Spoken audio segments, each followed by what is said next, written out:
Iniciando, vamos. Tá ao vivo. Pessoal daqui de casa, o Calepino inicia em 2 minutos.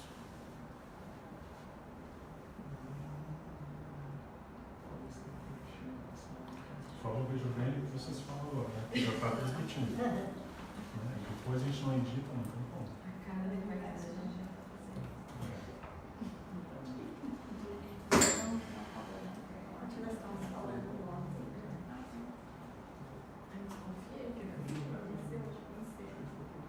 Pessoal daqui de casa, o Calepino inicia em 1 minuto.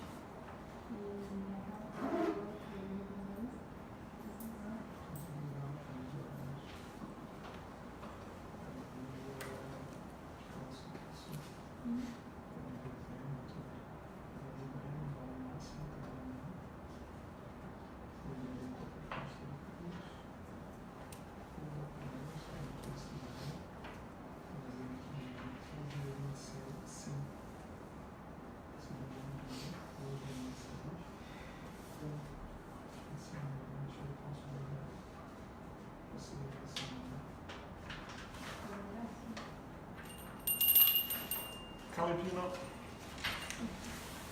Pessoal, muito boa noite. Sejam mais uma vez muito bem-vindos a essa nossa atividade, que é o Calepino Conscienciológico. Hoje a aula de número 90, dia 20 de novembro de 2018, com o tema Reurbanização Extrafísica, ou Reurbex, que foi mais votado pela equipe aqui da Ortocognitivos. Para quem está conhecendo agora, a Ortocognitivos é a mais nova IC, ou Instituição Conscienciocêntrica, Instituição da Conscienciologia, irmã aí de todas as outras 25 associações. Foi fundada esse ano e nós estamos transmitindo diretamente aqui de São José, que é o município da Grande Florianópolis. Ok? Antes da gente entrar no tema Reurbex, que é um tema bem diferente, reurbanização extrafísica, a gente tem uma sessão no Calepino que é a sessão aperitivo mental somático, e onde a gente traz alguma ideia nova, compartilha alguma informação. E eu queria trazer para vocês um item que muita gente fala, mas é raro de encontrar. E saiu agora no site do G1, na verdade é da RF1, que é a agência de notícia, né? Relatório americano inédito prova que ondas de celulares causam câncer em ratos. Estudo traz evidências que a exposição prolongada às ondas pode estar ligada ao aparecimento de tumores nos animais. Foi um relatório divulgado pelo Programa Nacional de Toxicologia, que é uma agência ligada ao Departamento de Saúde dos Estados Unidos, encomendado pela Food and Drug Administration, que é o FDA americano, muito sério. Revelou que a exposição prolongada de ratos e camundongos às ondas de celular é responsável por cânceres nos animais. É um estudo que demorou 1 década para ficar pronto. Tá? Como é que foi feito o teste? Os animais ficavam expostos às ondas durante 10 minutos e depois ficava 10 minutos sem exposição, durante 15 horas por dia. Totalizava, portanto, cerca de 8 horas por dia de exposição ao celular. Os ratos machos submetidos a altos níveis de radiação desenvolveram tumores cardíacos, e há evidência de que essa exposição também tenha provocado cânceres no cérebro e na glândula suprarrenal dos roedores. Essa constatação de que existe uma ligação entre o uso excessivo do celular e os tumores no cérebro preocupa os cientistas. Os adolescentes viciados em celulares estão expostos a um risco que deve levar anos para ser provado em humanos e, por consequência, vazar algum tipo de regulamentação. Uma das maiores preocupações é com os adolescentes que deixam os celulares ao lado do travesseiro para estar sempre conectado, expondo o cérebro às ondas durante toda a noite. Isso sem contar que na puberdade o corpo está em pleno desenvolvimento e é mais suscetível a agressões externas. Isso aqui, gente, é uma polêmica longa, que já vem de longa data, e eu lembro do professor Valdo falar ad nauseam, muitas vezes lá nas tertúlias, isso tem material gravado em várias oportunidades, ele alertava para o uso do celular, que ele evitava ao máximo, ele não usava inclusive celular, e porque provocava câncer no cérebro. Tá? Então, veja bem, a FDA provou, através de um relatório, de um estudo, que demorou uma década, de que realmente dá câncer. Então, abra um olho, isso aqui é muito sério e eu vou dizer para vocês, é muito raro conseguir encontrar um material, um estudo científico sobre isso. Ok? Eles falam alguma coisa, se colocar em modo avião, enquanto ele estiver em modo ativo, eles não entram nesses detalhes. Eles não entram nesse tempo de detalhe. Eles só falam que o certo, o ideal é desligar o celular quando vai dormir. Aí eu não sei se a pessoa consegue, né, desgrudar, mas de qualquer forma, não deixar perto da cabeça, né? Porque tem muita gente que adormece e aí põe o celular na cabeceira e dorme. Isso não é adequado. É isso que eles fizeram aqui no teste.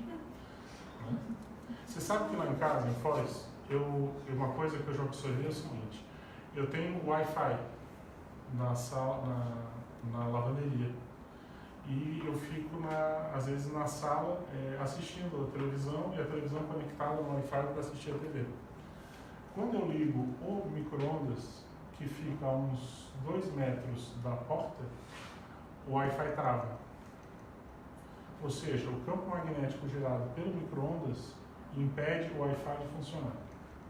Vocês imaginam, se isso acontece com um micro-ondas, esse de cozinhar alimentos, imagina no celular. Mas, gente, vamos começar então o nosso debate sobre Rehobox, né? O que vem a ser a Rehobox? Para quem não conhece, tem um tratado do professor Valdo Vieira, que é o Homo Sapiens Reurbanizados. É um livro azul grande, é um livro de 1.500 páginas. E é basicamente dedicado à Consrel, a consciência reurbanizada. Se puder me emprestar aí, eu vou mostrar para o pessoal de casa. Né? Nesse livro aqui, na página 245, tem a definição do que é Rehobox. A reurbanização extrafísica é a mudança para melhor dos ambientes e comunidades extrafísicas doentias, anticosmeticamente degradados, patrocinada pelos serenões, com a finalidade de higienizar o holopensene intrafísico das áreas das sociedades intrafísicas sobre as quais exercem influência antievolutiva e deletéria para a humanidade. Então, o livro é esse aqui, tá, gente? O pessoal que está em casa, é um tratado, Homo Sapiens Reorganizados. Então, vamos entender bem. Você tem aqui a dimensão intrafísica, ok? Você tem uma contraparte extrafísica, que são as dimensões extrafísicas. Você tem dimensões extrafísicas bacanas, positivas, rígidas, avançadas, onde está o curso intermissivo, a interlúdio, beleza. Mas você tem dimensões extrafísicas degradadas. O pessoal popularmente fala de umbral, de infernão, tem vários nomes. Mas o fato é que, extrafisicamente, existe um movimento de assistência, de auxílio a essas dimensões, que a gente chama tecnicamente de Rehobox, ou reorganização extrafísica, que nada mais é do que, da mesma forma que aqui no intrafísico você reorganiza o ambiente quando está degradado, você pega uma região portuária, geralmente em região de Porto, o centro da cidade, uma região assim que está meio caída, e eles vão lá, revitalizam tudo, extrafisicamente é feito esse movimento, entendeu? Por que esse tema eu acho que é extremamente relevante? Eu achei bem curioso aqui o pessoal da Ortocognitivos votar nesse tema, né? Porque ele afeta todos nós, né? Consciência e consciências. E eu acho que essa região que está aqui, de Santa Catarina, todo ambiente tem reorganização extrafísica, qualquer cidade do planeta. Tem espaço para trabalhar na assistência. Mas essa cidade aqui, ela tem, né? Essa região aqui, ela tem muito a ver com a Rehobox, né? Porque aqui a gente teve muita colonização, alemã, açoriana, italiana, e quando você começa a pegar esses ambientes e essa cultura, o pessoal fica tudo empolgado, tipo Oktoberfest, mas na verdade você tem muito de idiotismo cultural, né? Associado a essas culturas, a esses ambientes. Tem um lado bom, mas tem muita bobagem, né? E o fato, então, é que isso faz toda uma conexão e vai montando ambientes extrafísicos degradados. Por exemplo, eu acho que, não sei se vocês conhecem essa história, mas eu vou contar que é o seguinte. Nos idos de 94, 95, o professor Val veio aqui em Florianópolis e a Blumenau Blumenau foi fazer o primeiro Fórum Nacional de Expansão da Consciência, lá. E uma das apresentações, uma das palestras era com o professor Valdo. Ele foi lá para Blumenau. Então ele contou que quando ele chegou lá no grande hotel Blumenau, que era o grande hotel 5 estrelas da cidade, isso era no início do ano, acho que era março, abril, mais ou menos isso. Ele registrou que já tinha várias consciências energívoras, né? Sedentas de energia, aguardando a Oktoberfest, que só ia acontecer mais de 6 meses depois, lá no hotel. Então elas já estavam lá de plantão esperando para o que ia, a Oktoberfest que ia chegar, entendeu? Então, isso é para a gente ter uma ideia, né? E tem uma história que a gente conta também, o professor Valdo, um pouco antes de morrer, ele falou pra gente que teve a visita lá do incógnito, não sei se vocês já ouviram falar, que é a consciência livre, né? Uma consciência livre. E ele trouxe uma grande mensagem, o cerne da mensagem dessa consciência muito evoluída, avançada, era de que a Cognópolis de Foz seria invadida a breve tempo pelas Consréus, que era para as pessoas lá, os voluntários, se prepararem. Se a Hortos Cognitivos aqui tem a intenção de montar uma Cognópolis também, né, Cognópolis Santa Catarina, para mim é muito evidente que essa é uma realidade que todos aqui vão se deparar a breve tempo, se é que já não estão se deparando. Porque assim, o fato da pessoa ser um voluntário da conscienciologia, isso não é um salvo-conduto, tá? De que ele não seja uma consréu, que ele também não tem uma série de dificuldades. Então a gente tem que abrir bem o olho, sabe? É bem complexa essa situação. Né? Então, gente, eu acho que isso aí para a gente começar o nosso debate é bem interessante, né? Do ponto de vista de alertar. Eu acho que todos nós vamos trabalhar muito com isso, não só nessa vida, tá? Nas vidas posteriores também. A gente trouxe um material aí que a gente distribuiu, que hoje está curtinho, tem 6 páginas. Eu não quis trazer muito conteúdo, porque às vezes a gente traz muito conteúdo e fica meio oprimido, querendo passar tudo. E eu acho que o pessoal já conhece aqui a dinâmica do Calepino. Pode pegar um tema aqui, um raciocínio, trazer, a gente debate em cima, a pessoa pode trazer uma ideia. Nós estamos aqui para conversar, né? E temos mais ou menos aí 1h45 para trocar ideias sobre o assunto. Então, a palavra está aberta. Não sei se vocês querem falar alguma coisa, querem trazer alguma ideia para a gente debater. Oi, Rei, tudo bem? E aí? Queria então trazer acabei não lendo aqui, mas uma impressão tua, porque assim, uma das coisas que o professor Valdo fala no Homo Sapiens Urbanizados, a questão das superpopulações, que seria um indicativo de que algum lugar está passando por um processo de rollbacks, né? Isso a gente vê aqui, né, que nos últimos 10 ou 15 anos, aqui na região, foi um boom populacional e aí, não sei se daí culminou com a proposta do professor Valdo da gente ter uma Cognópolis aqui, né? Mas, ao mesmo tempo, tu fosse, durante algum tempo, coordenador do IPC aqui, né? Antes desse boom, acho, né? Sim. O que tu vê de diferente daquela época do ambiente aqui para hoje? Já tinha um processo lá que aí, esse processo da superpopulação, ele é posterior a outros processos da Reurbex? Como é que tu vê isso, assim?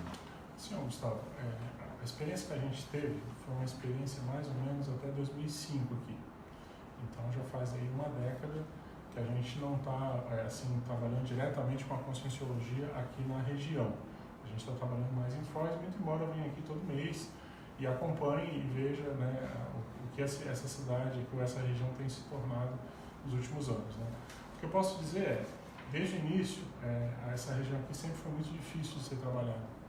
Sempre teve muita pressão extrafísica e uma pressão muito acima da média. E olha que eu já itinerei muito em muitos lugares e falo para vocês, essa região sempre foi meio barra pesada. Um pouco disso que eu citei, que são essas energias incrustadas, né, todos esses idiotismos culturais, mas ao mesmo tempo que você tem esse lado, vamos dizer assim, negativo, vamos chamar assim, você também, o que eu aprendi, né, com essas 3 décadas de conscienciologia? A tendência é ter muita coisa boa, entendeu? E é um paradoxo porque assim, ó, você pega, por exemplo, o caso do IPC. Eu lembro que a gente rendia tanto quanto, eu estou falando isso financeiramente, tanto quanto Porto Alegre, que é uma cidade 10 vezes maior. Na época era 10 vezes maior que Florianópolis, entendeu? Então, e a mesma coisa, a gente competia de igual para igual com Curitiba, que é outra cidade enorme, né? Então, assim, ao mesmo tempo que tem esse lado a ser trabalhado, de assistência, de carência, que é uma oportunidade, né? Você tinha sempre muita coisa boa. Basta ver aí as 2 palestras que a gente fez com o professor Waldo, que deu mais de 1000 pessoas aqui na região. Agora, o que eu sinto, né? Nos últimos anos, ocorreu um grande inchaço aqui, né, da região, né? Claro que assim, você pode... foi feita uma grande divulgação de Florianópolis, como uma terra abençoada para se morar, veio muita gente de São Paulo, muita gente de Porto Alegre, muita gente preocupada com a segurança, né? Então o pessoal veio para cá. Mas eu acho que tem uma questão séria que você trouxe, que é a questão da superlotação, né? O que é a superlotação? A superlotação é a consequência de uma superpopulação, né? E esse mecanismo é bem explicado nesse livro aqui, no Tratado do Homo Sapiens Reorganizado. Porque assim, a gente tem uma estatística que hoje a gente entende que tem muito mais gente extrafísica do que intrafísica. A gente supõe aí que tem 9 consciências extrafísicas para cada consciência intrafísica. Sempre que você vai fazer uma grande reorganização extrafísica, esse pessoal tem que ressomar e ir para algum lugar, e na verdade para essa dimensão, quem não é transmigrado. E isso também contribui para esse inchaço. Então, eu acho que é um somatório, né, Gustavo? De você ter o processo de reurbex da região e você ter a questão também de ter sido divulgado muito, né? E Florianópolis não se preparou para essa infraestrutura, né? Não preparou a infraestrutura para receber todo esse aporte de gente, né? Agora... Mas é que foi, assim, eu vejo, né, eu moro aqui, então o que eu vejo, eu ouço de feedback das pessoas é que ficou mais fácil trabalhar aqui quando passou a vir muita gente de fora, porque as pessoas elas vêm com outra mentalidade, né? Isso, eu vou falar um negócio até meio engraçado, assim, isso eu ouvi de uma podóloga que eu vou lá no centro da cidade, e ela falou assim, o pessoal que é nativo daqui não vai no podólogo, porque isso não é coisa de homem, digamos assim, né? E os meus clientes, a maioria é tudo de fora, e tu, no caso eu, né? Então é interessante isso, assim, que e aí abre muitos negócios aqui novos, né? Tem um processo, muita gente de fora trabalhando com inovação aqui, aí num ponto de vista intrafísico falando, né? E aí, né, aí em 2015 veio a divulgação do documentário do professor Waldo aqui, e a partir dali, eu acho que todo mundo aqui que está presente viu o que se tornou, né? Foi um processo que parece que ele está mais acelerado do que a gente esperava até.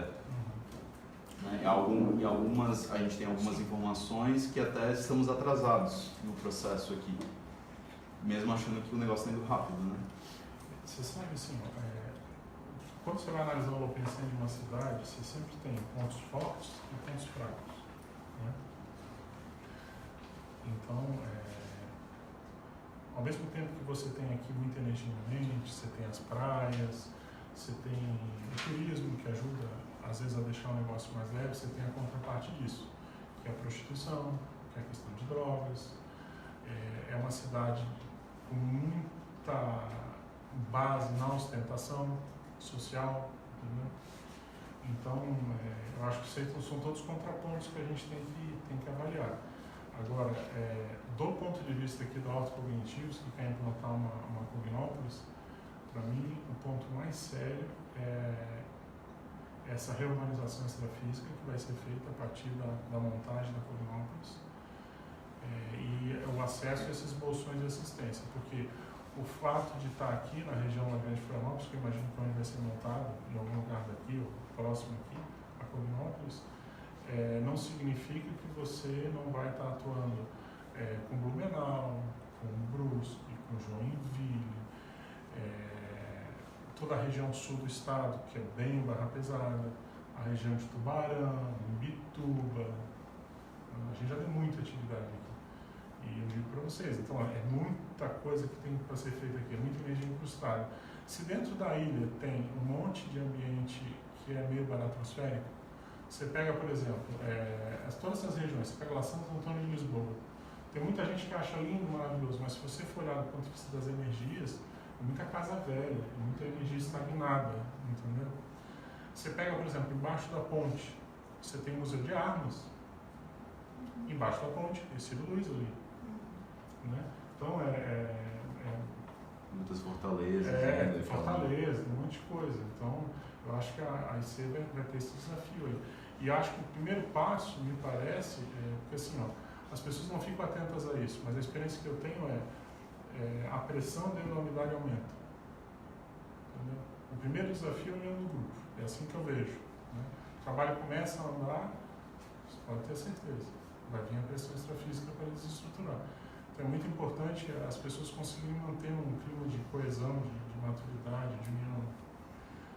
Porque assim, você já tem tanto assédio externo, se você não se une internamente, fica muito mais difícil o trabalho. Né? É isso aí, o que eu vejo hoje é isso. E Florianópolis, gente, quando eu fui coordenador do IPC, olha que eu peguei uma época também bem intensa. Sempre teve muito disso, né? Não é isso, Maria?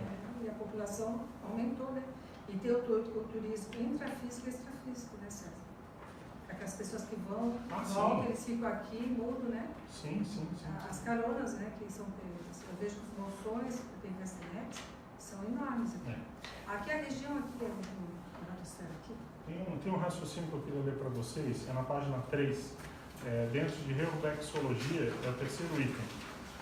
É tirado aqui no Urbanizados, página 10 e 26. Cons réus.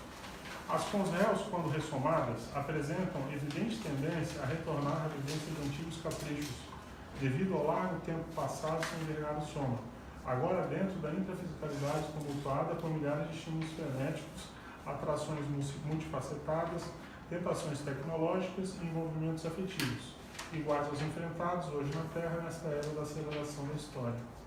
Para mim, o que é mais sério num raciocínio desse? É a questão dos caprichos. Né? Tecnicamente, o que é o capricho? O capricho é você colocar algo que não é prioridade como se fosse prioridade. As pessoas se enrolam muito em relação a isso. Né? Se você, por exemplo, eu ao longo dessas 3 décadas de conscienciologia, eu vi muita gente boa que acabou sendo mínimo dissidente, que acabou caindo fora, entendeu? Que se desviou na vida. Então a pessoa tem às vezes uma série de ideias bacanas, de propostas, de metas, eu quero escrever meu livro, quero fazer tal coisa, mas o fato é que a vida enrola a pessoa. Quando ela vê, já passou 10, 20, 30, 40 anos, né? E a pessoa não fez aquilo que ela queria ter feito, né? E qual é a base disso? Na minha opinião, é uma das bases centrais da apagogia, que eu desvio da programação existencial, é isso aqui, é o capricho. É a pessoa que pega aquilo que não é prioritário e ela resolve dizer que aquilo ali é a prioridade da vida dela, entendeu? Que pode ser uma síndrome de ectopia afetiva, um amor errado, né? A pessoa, ela coloca o objeto da vida dela, do amor dela, em algo que não é o adequado. Quando ela vê, sei lá, engravida, começa a colocar animal como animal que fala gato, cachorro como a grande construção, prioridade da vida dela, daqui a pouco ela está com 20 gatos, 30 cachorros, e por aí vai. Esses são exemplos comuns que acontecem no dia a dia. Ou às vezes a pessoa que coloca como foco só o pé de meia, só o trabalho, e esquece o lado consciencial, ela não se dedica a estudar, a ler, fica parada no tempo e no espaço. Eu acho que essa é a dificuldade.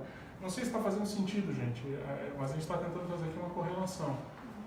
Você pega o Holopensene, questão de ostentação, os idiotismos culturais, você vai somando tudo isso e você vai ver aonde que vai ser o nogódio aqui da IC. Entendeu? Tem um outro raciocínio aqui, que eu acho que tem relação com isso. Está na página 5. É curtinho. Página 5. Ué. Há legiões de congéus ressonadas desinformadoras. É isso aí. Então tem muita gente desinformando. O meio tecnológico, o vlog, no YouTube. E a pessoa está achando que aquilo ali é o máximo e na verdade é um banho de desinformação. E na sequência tem outra frase ali, ó, que é do Léxico, página 1079. O convívio com as congéus exige a vivência teática da superpaciência. Ali fala, então. E por outro viés, o emprego da omissão superavitária. Então o que acontece? Quando você lida com muita congéu, primeira coisa, você tem que ter uma paciência enorme e não dá para levar muito a sério. Você tem que fazer meio omissão superavitária. Você tem que fazer aquilo que você acha que tem que fazer e deixar um pouco de lado. É aquele ditado, a caravana passa e os cães ficam a ladrar, entendeu? Você não pode, se você começa a dar muito enfoque para isso, você se desvia e você acaba dando força para os assediadores. Isso é o primeiro erro básico no lidar com assédio interconsciencial. Você sabe que tem um assédio, a tendência da natureza humana, a nossa, às vezes é querer dizer, não, isso está assediado, temos que dar um jeito de eliminar, mas às vezes é pior. Então você vai focar naquilo que você acha que tem que fazer e vai deixar aquilo de lado. Para mim, a essência é isso aí, entendeu? Eu vejo isso como um grande desafio, assim, da gente saber ponderar e escolher o momento de entrar nessa omissão superavitária, né? Ou de continuar insistindo num desassédio mais do tete-a-tete, assim, né? Então, para mim, esse é um dos grandes desafios da TARES, inclusive. Saber qual é o momento que a gente tem que se posicionar, de fazer aquele desassédio, ou de não, peraí, agora deixa de lado e vamos seguir, né? Olha, eu vou te dizer qual é a experiência que eu vi, assim, a gente procura se basear nas pessoas que a gente acha que tem mais experiência, né? Eu que convivi com o professor Waldo, com a experiência que eu vi dele, assim, ele tinha tudo para falar sempre, mas a pessoa tinha que dar abertura. Então, se a pessoa não dava abertura, ele não ficava jogando pérola aos poucos, como se fala, entendeu? Então, eu lembro uma vez, eu já contei essa história que eu falei para ele, eu lembro que uma vez eu fui tinha uma cariação super séria. A cariação é um tipo de reunião técnica para vocês rascar, né? O pepino e falar as verdades na cara, para impactar, assim, para limpar tudo que tiver que limpar. E aí eu lembro que ele chegou para mim e tinha, abriu assim um bolso, puxou uma lista com mais de 10 itens que ele queria falar com uma determinada pessoa numa cariação que ia ter no dia seguinte. E ele queria a minha opinião. César, eu queria dizer que para a reunião de amanhã eu gostaria de falar isso aqui lá para aquela pessoa, queria que você me desse a sua opinião. E eu olhei aquela lista, gente, era o seguinte, era terrível. Era assim, o primeiro item era pesado, o segundo mais pesado ainda, o terceiro era inacreditável, o quarto era tipo assim, e aquilo era uma escala crescente, aí o Waldo perguntou, o que você acha, César? Aí eu falei, olha, professor Waldo, eu vou dizer, acho fantástico, e assim, só o senhor para falar isso aqui mesmo, porque outra pessoa não vai aceitar. E aí falou, beleza, eu queria a tua opinião, só queria saber se tu acha que está adequado. Não, ok. Botou no bolso e fomos para a cariação no dia seguinte. Lá, no determinado momento, ele puxa aquela folha no bolso. Aí ele pega o primeiro item e fala para a pessoa, olha, eu gostaria de falar, né, sobre isso que você está trazendo aí e tal coisa. Na hora que ele falou o primeiro item, a pessoa já chegou e falou, não, eu discordo do que o senhor está falando. Acho que isso não está certo, não está adequado por causa disso. E assim, quem estava ali via que era um processo de autodefesa e um pouco de autocorrupção para a pessoa se defender, mas ok, aceitável. Eu sei te dizer que ele pegou, numa boa, o segundo item e falou. E a pessoa teve a mesma reação, talvez até um pouquinho pior do que a primeira vez. Não, mas isso está enganado, não foi assim, não é assim, tá? Okay. Aí, ele pegou e falou a terceira. Na hora que ele falou a terceira, que a pessoa teve a mesma reação, ele pegou, dobrou a folha e botou no bolso. E assim, eu que sabia o que estava na folha, eu fiquei pensando assim, tá, mas ele não chegou nem no pior ainda, ele está no início. Né? E o fato é que ele não falou mais nada. E a pessoa me perguntou, mas o que mais? O que você tem para falar? Eu falei, não, o que eu tinha que falar, eu já falei. Mas aí depois da reunião eu fui perguntar para ele, mas pessoal, o senhor não fez uma lista, o senhor não ia falar tudo aquilo? Eu disse, César, não adianta. A pessoa não está aberta. Não adianta dar muita conta de fato. A assistência você não faz botando a pessoa contra a parede, encantoando a pessoa. Às vezes tem hora para isso, mas isso é conduta exceção. Essa questão da impactoterapia é conduta exceção. Você tem que ter muita certeza, porque senão o estrago é pior. Então o que eu acho? Vamos aguardar o dia, se é que vai ter essa oportunidade para a gente falar essas coisas para a pessoa. Então essa dúvida que você traz é a dúvida que a gente tem no dia a dia. Administrar relações humanas é extremamente complexo. Porque você acha uma coisa, a outra pessoa acha outra. Geralmente ninguém está com a razão 100%, há percentuais, a razão sempre está no meio do caminho, entendeu? A pessoa também tem os seus motivos para pensar daquele jeito, também tem que dar um desconto porque às vezes ela teve uma formação, você também tem que dar esse desconto. Mas a sensação que eu tenho é que a gente fica na dúvida do que falar e como falar. Mas a grande chave para isso é você desenvolver um pouco mais o parapsiquismo, entendeu? O contato com seus amparadores na TENEPS, porque esse ponto extrafísico é que vai te dar o tom da música.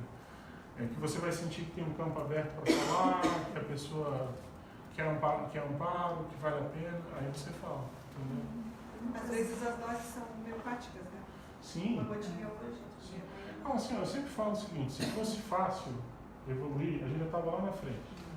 Se nós estamos aqui, é porque a gente está ainda patinando. E a gente cai no erro básico, que pelo fato de conhecer um pouquinho mais de evolução, às vezes a gente se acha muito. Mas se você for ver, a Cons-Hel, o tenepsista, na verdade, é 5% acima da Cons-Hel. Né? Se você for pegar mesmo o epicentro consciencial, o EPICON, ele ainda não chegou à condição de desperto, tecnicamente falando. Estou falando da escala evolutiva, entendeu? Então, todo mundo assediado eventual. Você tem que ter muito discernimento e muita calma nessa hora. Né? E uma coisa que eu acho muito interessante dentro dessa linha que você trouxe da dose homeopática é o seguinte, eu não sei se concordam, mas todo trafar que a gente tem, traço fardo, por mais pequenininho que a gente ache que a tendência é ele não ser tão pequenininho, né? Ele geralmente é um iceberg.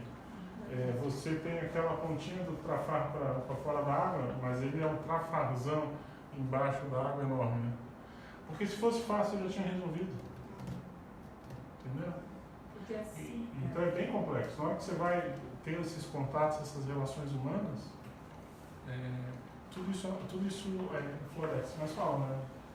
Você estava falando ali, esse contato com a pessoa, quando você vai falar alguma coisa, muitas vezes você leva para você, para o amparo, e leva para a TENEPS, uma coisa assim. Muitas vezes você tem a chance de voltar no passado e ver uma outra história daquela pessoa. Sim. Daí você volta com outra informação, Sim. limpa tudo. Você vê que a coisa não era tão para a pessoa, mas era com você também, né? Você sabe que Isso é muito importante. uma coisa muito séria, tem um calepinho que foi feito pelo professor Rimo Valente, depois vocês olhem lá no Facebook, é o Livro dos Destruidores dos Encargos, que nada mais é do que uma técnica de você procurar ser grato a todas as pessoas que já te fizeram o bem. E aquelas também que te fizeram mal, que você também é grato porque elas já contaram coisas que você tinha que melhorar. Então você vai escrever o nome de todo mundo, e é como se fosse a sua TENEPS coletiva. É todo mundo aqui que você vai mandar energia, que você vai reconciliar. Uma das chaves da desperticidade, para mim, bem clara, para mim, na minha vida, que mudou a minha TENEPS da água para o vinho, é em relação a você procurar pensar nos seus desafetos das últimas 24 horas. Porque na hora que você leva isso para a TENEPS seriamente, junto com seus amparadores, começa a estabilizar energias, você vai ver que vai dissolvendo todos os mal-entendidos. Você vai conquistando o amparador da outra pessoa também. E tudo vai melhorando. Se a pessoa quiser caminhar para ter uma oficina extrafísica, eu não vejo como sair da TENEPS e chegar no FIEX sem trabalhar com essa técnica. Entendeu? Isso é bem sério. César, na página 2, Página 2. primeiro parágrafo, Primeiro parágrafo. instituição. Vamos ler aqui. do Homo sapiens Reorganizados, página 749, instituições. Assim sendo, mesmo em instituições com finalidades e teses elevadas, podem ocorrer inconsciências de intencionalidades reais, atuando como fortes fatores de repressão, ocultando outras realidades não expressas, entre elas inveja, incompetência, intolerância, falta de benevolência e outras. Ressomática.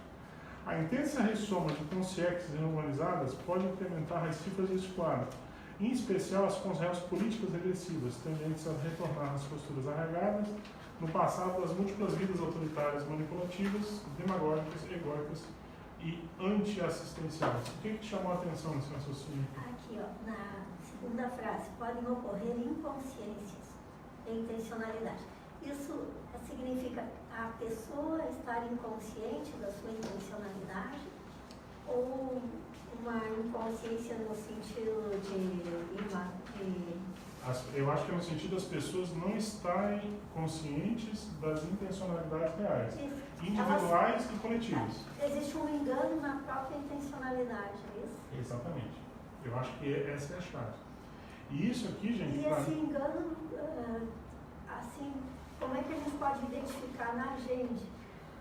Ontem nós estávamos conversando sobre isso, né? Que uma das grandes preocupações que eu tenho é o quanto eu não percebo as minhas imaturidades, né? Ou exatamente isso que fala aqui, essa inconsciência de intencionalidade. Porque eu acho que a gente enxerga muito no outro a incoerência, mas as próprias incoerências, né? É isso mesmo. Eu acho que assim, para mim tem uma chave disso aí, uma gazula muito séria, que é a questão da cosmoética. A dica central é a seguinte: sempre que você se sente muito em cima da carne seca, ou você se sente muito injustiçado, observe isso que eu estou falando, muito injustiçado com o comportamento alheio, desconfia da tua cosmoética. Essa para mim é a chave. Você tem que trazer para ti. Qual é o teu nível de participação naquilo ali? Qual é o seu nível de responsabilidade? Entendeu? No que você contribuiu para ocorrer aquele mal-entendido, ou aquele problema, aquela desavença? Porque você não consegue mudar o outro, você consegue se mudar. E através da sua mudança, do seu auto-exemplo, é que você conquista os amparadores. Então a intencionalidade é algo meio cruel, porque assim, é a pessoa com a pessoa. Quem olha de fora pode achar que a pessoa está com a melhor das boas intenções, mas no fundo, às vezes, a pessoa está com uma intenção de afagar o próprio ego, de aparecer, ou a intencionalidade não está redonda, tem algum negocinho, algum interesse escuso, uma intenção secundária envolvida, né?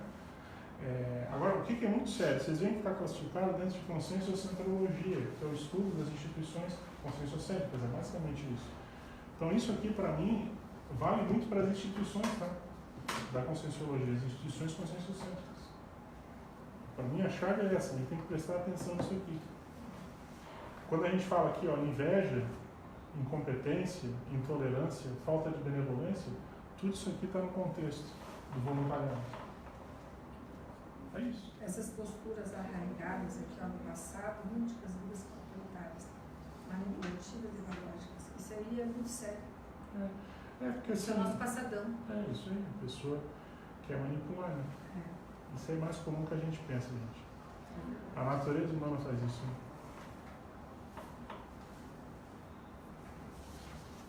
Gustavo, tem quantas pessoas assistindo online no momento?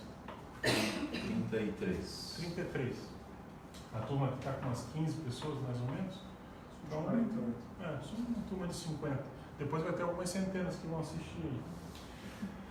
Gente, está aberto, tá? Aqui, se quiserem trazer alguma ideia.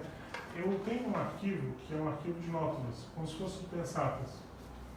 E eu tenho, geralmente eu trago para os calepinos nótulas relacionadas ao tema que está sendo estudado. Eu trouxe aqui 2 grupos de mais 5, e aí eu vou ler para vocês. Isso aqui é de autoria mesmo, por isso que não tem referência, muito embora vocês vão ver que é muita coisa da própria conscienciologia. Né? Então eu vou ler aqui. Reorbex. A verdadeira reorganização extrafísica se inicia na pensenidade da consciência. Uma frase curtinha, mas é isso aí. Às vezes a gente acha que a Helvex é você pegar um ambiente extrafísico, e limpar tudo. Mas não, na verdade, para o ser ele não conseguir aquilo lá, ele teve que trabalhar com ele. Ele teve que mexer na autopensenidade dele para atingir esse nível. Então, a verdadeira reorganização extrafísica, ela se inicia dentro da autopensenidade. Vamos lá. Cataclismo. O ambiente negativo observado em toda a região que se inicia no deserto de Mojave e adjacências, incluindo Las Vegas, e até mesmo o Parque Yosemite e São Francisco, permitem a qualquer pesquisador parapsíquico um pouco mais atento e sensível prever, com relativa tranquilidade e certeza, a ocorrência inevitável de algum cataclismo, a fim de promover, em parte, a tão necessária reorganização extrafísica Helvex do local, em um futuro próximo, dentro da aplicação da lei da economia de Malthus. Gente, eu falo para vocês, uma das piores regiões que eu visitei aqui na face da Terra, eu já viajei em dezenas de países, é essa região lá, o deserto de Mojave. É interessante que, assim, o professor Waldo já falava que lá tem uma Comunex baratrosférica barra pesada, que foi montada a partir das consciências extrafísicas e dessas da Europa, que vieram com os primeiros imigrantes, e se fixaram lá nessa região. E vocês veem que depois que o deserto foi montado, é que foi montado, por exemplo, Las Vegas, que na verdade é um cassinão e prostituição e droga no meio do deserto. Vocês veem como o ambiente extrafísico, a gente acha que aqui é uma... lá é uma réplica daqui, mas na verdade é o oposto. Lá é a sede, lá é a matriz, quer dizer, né? Aqui é a filial. Então as coisas são montadas aqui a partir de lá. E eu falo para vocês, para mim, eu sei que está sendo previsto há muito tempo um terremoto lá, eu sei que de vez em quando tem incêndio, tem um monte de eventos. Falha de San Andrés. Falha de San Andrés, mas assim, para mim é muito evidente. Para limpar essa barra pesada aqui está lá. Vocês sabem que esse Parque Yosemite são milhares de acidentes, né? Que acontecem lá. Naquelas escaladas de pedra, né? Muita gente dessomou lá. E o que é que eu observei que tem lá? Tem consciência energívora, que fica promovendo dessoma para poder chupar a energia do povo desavisado. É impressionante isso aqui, gente, é perigoso. Abre o olho, tá, gente? Isso aqui é muito sério. Quem trabalha com escalada é riscomania. Tem que abrir muito o olho com isso aí. Você teve agora pouco tempo na Flórida. Sim. Qual que é essa comparação que faz Floripa, Flórida e Ibiza? Ibiza eu nunca tive, então não posso falar muito. Agora, a Flórida, eu posso falar algumas coisas, né? Quando eu fui agora para os Estados Unidos, na verdade, eu fui um pouco para sentir a energia dos Estados Unidos, porque eu pensava em ter um plano B, de moradia, de repente morar lá, pensar em alguma coisa desse nível, abrir alguma coisa lá. Mas o que eu vejo? Respeito muito quem está lá, tem alguns voluntários lá, estão ralando muito, e é muito difícil, não há dúvida, porque o povo não está lá para isso, o povo está lá para ganhar dinheiro, é uma outra cultura, uma outra realidade. E é muito difícil você falar de consciencialidade num ambiente desse. Agora, a sensação que eu tenho é o seguinte, tem um lado bom, que tem muita energia imanente, né? Agora, o holopensene americano não é fácil, não. Eu acompanhei Dá um pouco de pena e piedade. Se você assistiu o Calepino, não sei se você assistiu, eu falei bastante coisa lá, né? Então eu sugiro a quem quiser conhecer mais. Agora sim, é uma região turística, né? Acho que vale a pena quem não conhece lá conhecer. Você tem a parte lúdica, né, da Disney, da Universal, de não sei o quê, mas para morar eu não me adapto não rola. Posso avançar aqui, gente? Odiernidade. Os tempos modernos são muito loucos. Não fala apenas da ressoma das consréus e suas loucuras promovidas com intensidade a partir do movimento das enubexes, mas também pelo aceleramento, que mais parece aceleramento. Eu acho que está dentro da linha que você estava falando, Gustavo. As pessoas hoje, com o advento das novas tecnologias, buscam cada vez mais tudo para ontem.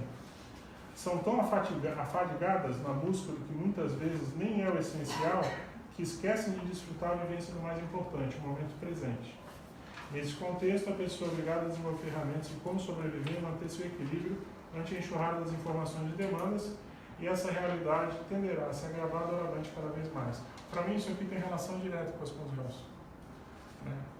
A gente, mais do que nunca hoje, a gente é uma geração de transição. Se vocês pegarem aí as gerações, tem a X, Y e Z, né? E aí já se falam tantas outras depois dessa. Antes se achava que era a cada 10 anos, hoje já se fala que a cada 4, 5 anos é uma geração nova. E eu vejo que as pessoas são muito aceleradas nos dias atuais. Você pega uma pessoa jovem, por exemplo, para cuidar de um idoso, ela não consegue cuidar. Ela não tem nem sinapse. E é tudo uma cultura superficial, é tudo rápido, tudo... Então essa é a realidade que a ortocognitivo vai lidar, doravante. Se ela não fizer uma cognópolis focada para isso, ela não consegue fixar. Eu ia te fazer essa pergunta, né? Qual é a sua percepção quanto ao público-alvo assistencial da Relobex dessa região? Imagino que não seja só isso, mas eu acho que um ponto importante é esse trabalho com a superficialidade. Aqui, pelo que eu pude perceber pouco, mas você conhece muito mais da história, não sei se isso de fato é assim, da história da conscienciologia aqui. Eu percebo que os cursos que envolvem fenômenos parapsíquicos, eles têm um sucesso maior do que cursos de aprofundamento mental somático. Então, não sei se isso é uma realidade e eu não sei se há uma dificuldade nesse aprofundamento mental somático em privilégio da parte mais sensitiva dos fenômenos, de perceber as realidades, do que propriamente aprofundar nas reflexões. Assim, eu acho que você está fazendo uma pergunta bem ampla, né? Sim. Se eu fosse dizer em termos de público-alvo, eu acho que o público-alvo são as novas gerações. O intermissivista que está ressomando. Tem muito intermissivista ressomando aqui, e é esse público que é o público-alvo central a ser acessado. Você vai acessar esse público através de atividade em universidade. Essa é a chave. Se eu pudesse dar uma sugestão para os cognitivos, procure fazer eventos em universidades. Aqui tem várias universidades. O que você puder fazer, faça nesse sentido. Agora, essa é uma faceta, né? Uma faceta. Mas eu acho que é central. Não sei se você quer perguntar ou conversar ou trazer outra coisa. Fazer o acesso. Nós vamos ter uma atividade da Simvex aqui. Isso é muito importante. A partir de fevereiro. A ideia é que eles nos ajudem nessa assistência, né? Com a expertise que eles têm. E se, como a gente imagina que vai ser um sucesso, que eles continuem vindo e fazendo atividades. O Greenvex aqui já foi muito forte. Né? Agora, uma coisa muito séria que você pode também trabalhar, Jorge, eu acho que o grupo aqui pode trabalhar é o que botar, né, nessa cognópolis para chamar a gente, que seja de fato atrativo. A geração nova ela não é burra, não. Ela sente quando tem conteúdo. Quando você fala, por exemplo, da questão fenomenológica, é claro que isso chama muita atenção. Trabalho de campo, energias, e é uma maneira bacana da pessoa trazer, mas o que sustenta é o mental soma, na minha opinião. Então, eu acho que assim, a cognópolis ela tem que ser eclética, ela tem que abranger vários públicos e várias portas de entrada, mas ela não pode se acomodar, né, de ficar na superficialidade. Ela tem que avançar e tem que ter conteúdo mental somático, tem que ter produção científica. Então aqui vocês devem caminhar para as pessoas escreverem artigos, vocês devem ter uma revista científica, devem trabalhar nessa linha. Eu fiz uma tertúlia matinal lá em Foz, há umas 2 semanas atrás, foi domingo retrasado, sobre proporções da conscienciologia. Eu vi a dificuldade do povo de acompanhar o raciocínio. E gente antiga da conscienciologia. O pessoal teve muita dificuldade. Porque mexe com muitos conceitos, entendeu? Proporções da conscienciologia, gente, é um livro que está pronto, um dos 9 livros que estão prontos, além do Calepino. Que basicamente é o seguinte, toda ciência, ela tem grandezas que ela estuda, ok? E isso não é diferente dentro das especialidades da conscienciologia. Qualquer especialidade que você pegar, por exemplo, proexologia, vai estudar a grandeza, que é a programação existencial, que é a proexis, ok? Existe um verbete da enciclopédia chamado omniproporcionalidade, que é essa questão de você trabalhar com as grandezas do cosmos. Quando você começa a estabelecer inter-relações entre essas grandezas, você começa a estabelecer proporções, ok? Então, você tem proporções simples de serem entendidas, como, por exemplo, de que quanto maior a maturidade da consciência, mais evoluída ela é. Né? É uma relação direta, holomaturologia e evoluciologia. Uma relação simples de ser entendida. Mas você tem relações mais complexas. Por exemplo, se eu falasse que quanto maior o domínio do parapsiquismo, maior a necessidade do uso do dicionário, vocês acham que tem lógica isso? Quanto maior o domínio do parapsiquismo, maior a necessidade do uso do dicionário. É a tradução da intelecção da Você vai ter que estudar mais para entender o que está acontecendo com você e as informações que estão chegando para você. Então isso já é uma relação mais complexa, que é uma relação, por exemplo, entre a parapercepciologia ou a parapsiquismologia e a lexicologia. Até porque poucos entram no estudo da lexicologia, porque na nossa dimensão tudo é linguística e dá nome às coisas. Isso, né? exatamente. A forma de você comunicar é dando nome, não tem outra forma. Tem, claro, mímica, mas tem formas rudimentares, né? Mas a forma mais avançada que a gente tem antes da transmissão mental, né? Agora, Tem que nominar. o que acontece? Um raciocínio desse, para você conectar a parapercepciologia com a lexicologia, eu dei o nome de ponte cognitiva. Na verdade, não é mais do que uma ponte de cognição, para você fazer a relação entre uma especialidade e outra, entre uma grandeza e outra. O que é muito sério, que é a frase enfática que está nesse verbete do professor Oswaldo, é que com o estudo da omniproporcionalidade, você aumenta a sua cosmovisão. Porque você começa a entender que tudo se relaciona com tudo. Entendeu? Só que isso vai te ampliar muitos conceitos da conscienciologia. Nesse livro, a gente coletou milhares de proporções da conscienciologia. Então isso vai ampliando, vai mexendo, e aí a gente vê que as pessoas têm dificuldade, né? Então tem muita gente que está na conscienciologia há muito tempo e acha que conhece porque fez um ou outro curso, mas na verdade a pessoa não botou a bunda na cadeira para estudar ou para dissecar de fato os tratados, né? As obras mais densas, né? Uma enciclopédia da conscienciologia. A gente comprou agora, não sei se a Autocognitiva vai comprar a enciclopédia agora, a nona edição impressa. São 27 volumes, de 800 páginas, R$5.000. Não sei se vocês têm caixa para isso, mas assim, são 27 volumes. Nós estamos falando de quase 20.000 páginas já, né? Mais de 20.000 páginas escritas.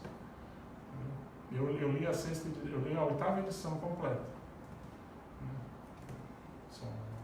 Eram 11 volumes, agora está com 27, né? A nona. Já deu uma outra ampliada, né? Mas isso, eu acho que isso é muito sério. Eu sempre falo no Calepino, gente, eu já falei da outra vez aqui também, da tarefa mental somática pessoal.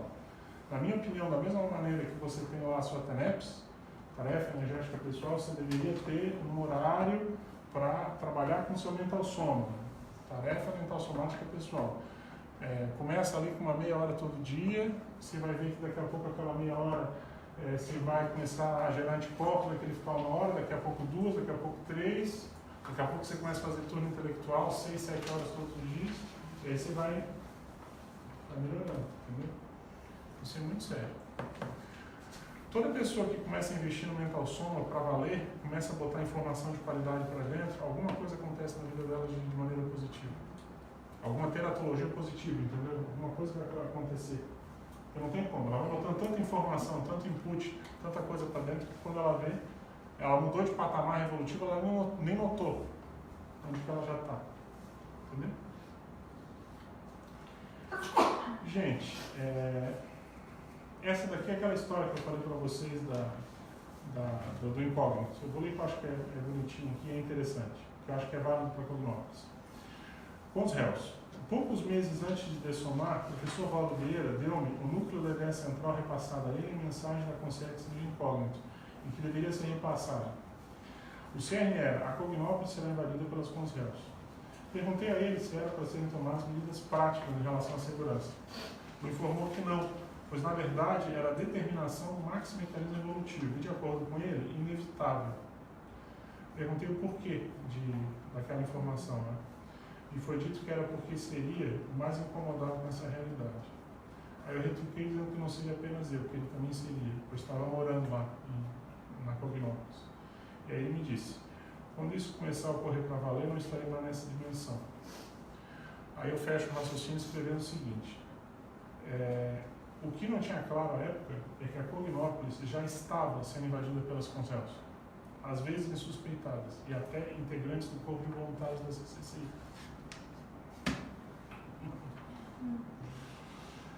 Síndrome da abstinência da baratosfera, isso aqui é importante, sabe? Eu não sei se vocês já leram isso. Síndrome da abstinência da baratosfera. Isso aí, na verdade, está no Homo sapiens urbanizados. Da mesma forma que você tem a síndrome da ectopia afetiva, que é deslocar o seu amor errado, você tem a pessoa que é consréu, que ela sente a abstinência daquelas emoções da baratosfera onde ela está. Há quem procure filmes de terror para se autoassediar. Além da ausência de discernimento, em geral, nada mais que uma variante da síndrome da abstinência da baratosfera, onde a consciência sente a falta das emoções paroxísticas e das energias entrópicas que acompanharam, às vezes durante séculos, quando ainda era conscientes. Não sei se vocês acharam chato, mas eu vou dizer para vocês. É isso aqui que eu faço muito hoje. Esse livro aqui já está com umas 500 páginas. Daqui a pouco vai estar pronto. Ficou com uma dúvida até aqui, gente? O que mais que vocês têm aí de ideias para a gente debater e conversar? Questões assim não tão... não sei se é tão grave ou não. Mas, por exemplo, pessoas supermães, ou uma pessoa que trabalha demais. Essas pessoas, existem comunidades na baratosfera dessas pessoas? É na baratosfera também? Eu acho que tudo que tem aqui nessa dimensão tem na dimensão extrafísica. Essa é a regra básica. Você trouxe duas situações aí. A primeira delas em relação à mãe superprotetora. Isso, no início da vida, não há dúvida que tem a sua validade. Mas quando a pessoa já começa a ter a sua estrutura de personalidade formada, isso é um problema. Porque a mãe, ela não cria o filho para ela cria o filho para a vida. E quando ela pega e começa a proteger demais, ela começa a castrar o filho ou a filha de se desenvolver. A gente deu um calepino antes de sair lá de Foz, na semana retrasada, que foi acanhamento. Uma das razões centrais do acanhamento das pessoas, da timidez patológica, às vezes é uma educação repressora, entendeu? Que castrou o desenvolvimento daquela criança, daquele jovem, né? Isso tem muito a ver também, não só com a superproteção, mas com o pai ou a mãe Cérbero. Cérbero é aquele cachorro da mitologia com 3 cabeças, que é aquele pai ou mãe super exigente demais da conta, onde nada é suficiente. Se você também exagera na dose, é o oposto, né? É outro extremo. Você também pode prejudicar. Agora, isso existe extrafisicamente? Existe muito. Agora, o que é interessante da baratosfera? Eu já tive algumas projeções lúcidas, né? E eu falo para vocês, os ambientes extrafísicos que eu já tive baratosféricos, para mim, o sentimento predominante lá é o medo. E o medo, ele é muito a partir do processo do cérebro, do mega acelerador que domina a baratosfera, domina aquele feudo, aquele ambiente, aquela situação. Agora, o que é o paradoxo? Para mim, o que é o paradoxo, sabe, Gustavo? O pessoal que está em casa também. É que, às vezes, as pessoas que estão lá, elas gostam daquele tipo de emoção. Elas querem aquele tipo de emoção. Então, você, às vezes, chega na dimensão extrafísica, você acha que você é tenepsista, está mais lúcido, e você quer trabalhar com energia, mas, às vezes, as consciências que estão lá, elas não querem a sua assistência. Elas não querem mudar. Entendeu? Então elas estão lá sendo abusadas e elas gostam daquele tipo de emoção. Tem muito também no ultrafísico, a mesma coisa. Sim, a mesma coisa.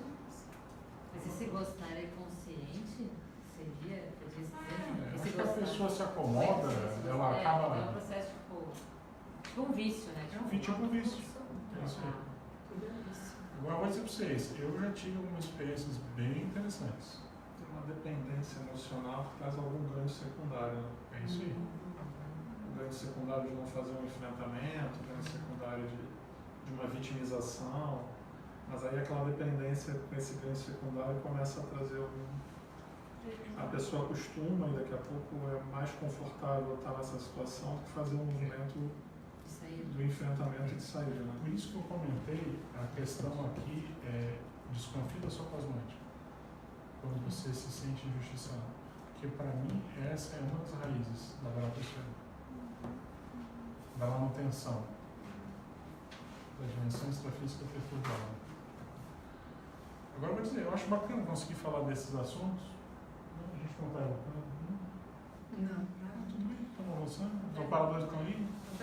É um tema que você trouxe fez pensar numa figura que vai se tornar comum pelo que se o professor Valdo for uma pessoa que for boa de pré-cognição, Mas né? Já muitas vidas parece ser, então a gente vai ter uma figura que é a congel voluntário da conscienciologia. Já existe, é isso que eu estou falando. Ela vai se tornar cada vez mais comum, o congel voluntário da conscienciologia.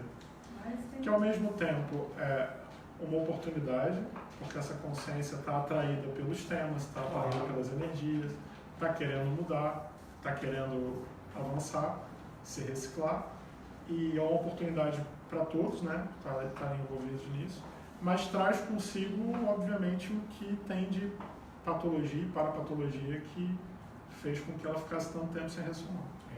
E para mim, uma dica muito séria, é o primeiro item que a gente botou na página 1, que é o acolhimento. Isso aqui são anotações pessoais com base na fala do professor Valdo, da tertúlia Mega Fenomenologia na Dispersividade, especialidade de Despertologia, dia 28 de março de 2010. Nosso trabalho sempre vai levantar a poeira em muitos lugares, mas devemos ser os mais tranquilos possível. Não entrar em querela, discussão muito séria sem necessidade. Fazer tudo de modo equilibrado, com calma, sem excesso. Não permanecer preocupado excessivamente com os processos. Deixar as coisas acontecerem mais, participar do que achar correto. Como lidamos com gente demais, a tendência é das congéis aumentarem. Temos de melhorar a nossa infraestrutura de recepção, de acolhimento. Então, Jorge, para mim, a chave é essa daqui. Você não pode ficar se estressando muito à toa, entendeu? Tem que ter mais intercompreensão. É aquilo que eu falei, a caravana passa e os cães ficam ladrando.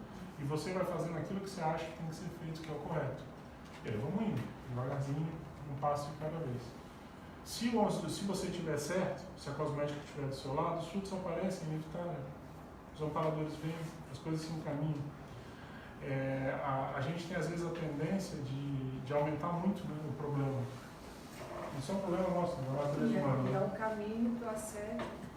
Sim, é o autoassédio que dá base É onde que fica tudo. para o heterassédio, explorar as fissuras de personalidade, autoestima e aumentar o negócio. Essa Agora- frase, desculpa. Sim, pode falar. Essa frase aqui, não permanecer preocupado excessivamente com os processos. Que tipo de processo, assim? O que eu Tem algo entendo, específico? o que eu entendo disso aqui é você ficar na base da forma e não trabalhar com conteúdo. Conteúdo. A gente perde muito tempo com a filolice, que não deixa de ser o capricho que a gente estava falando antes, entendeu? Então você é capaz de chegar e montar lá no seu verponário, que é o local onde você vai escrever seu livro, e ter tudo arrumadinho, organizadinho, bonitinho, certinho. E se uma folhinha está fora, você fica lá, vamos ajeitar essa folhinha aqui, vamos ajeitar essa aqui assim, mas você não para ler, para estudar, entendeu? Isso é que é o... Você tem um computador de último tipo, de último modelo, mas você não raciocina, não para pensar. Eu acho que é isso aí, a gente fica... Dentro da conscienciologia, hoje, nós temos, eu acho, um grande desafio, que é o seguinte. O professor Valdo não está mais nessa dimensão. E ele dava muita força os projetos novos que são necessários para a expansão da Conscienciologia. E isso eu posso falar de cadeira, porque eu sou presidente de uma associação internacional para a expansão da Conscienciologia. Então, o que acontece? É natural, ele faltando essa dimensão, que algumas pessoas fiquem com receio, vamos chamar assim, né? E acho que assim, é válido esse receio às vezes. Receio, por exemplo, de as ideias principais da Conscienciologia serem desvirtuadas, por exemplo. Acho que é natural, né? De você daqui a pouco ter os princípios tudo sendo mudado, mexido.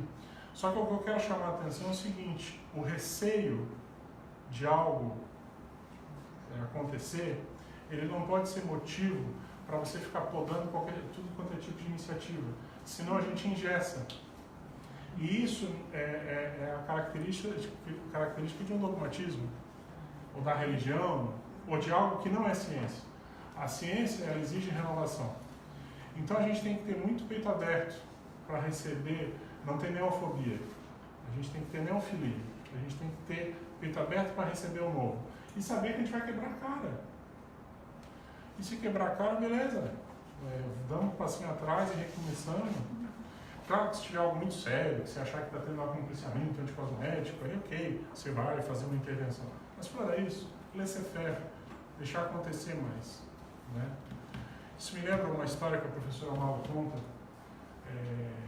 que é tipo uma brincadeira, uma história, mas é divertidinho, que é o seguinte. O professor Waldo funcionava mais ou menos o seguinte: se alguém chegasse para ele e falasse o seguinte: professor Waldo, imagina uma pessoa que não tem uma dupla evolutiva há muito tempo, tá? E chegasse para ele e falasse o seguinte: professor Waldo, estou pensando em montar uma dupla evolutiva com um coqueiro. Era capaz de ele chegar e dizer: nossa, que ideia boa, um coqueiro.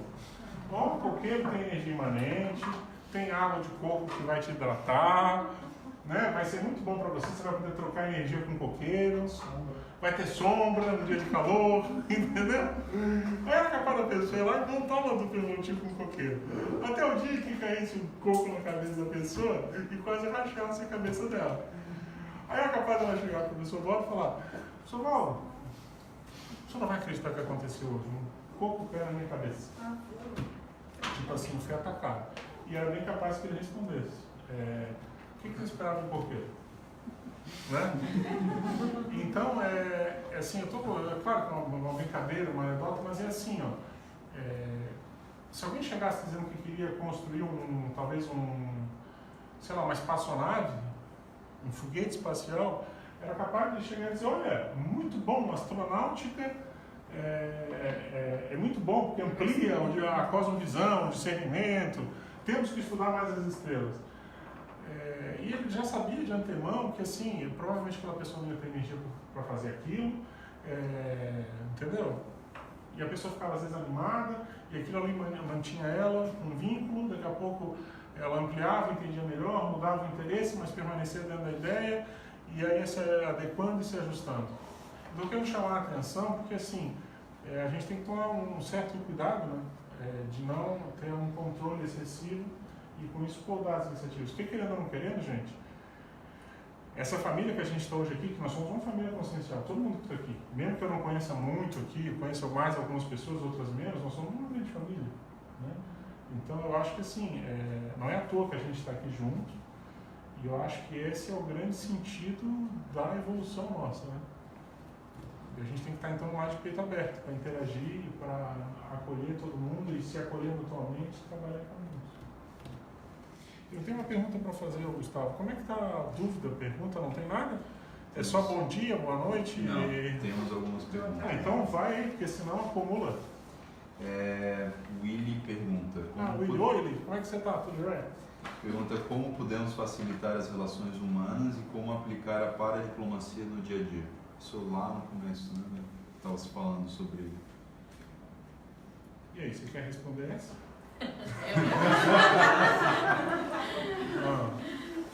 Bom, eu posso, acho que naquele momento a gente estava citando algumas falas do Waldo, né? Como é que se lida com isso.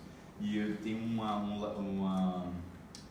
dentro do léxico de Ortopensatas, a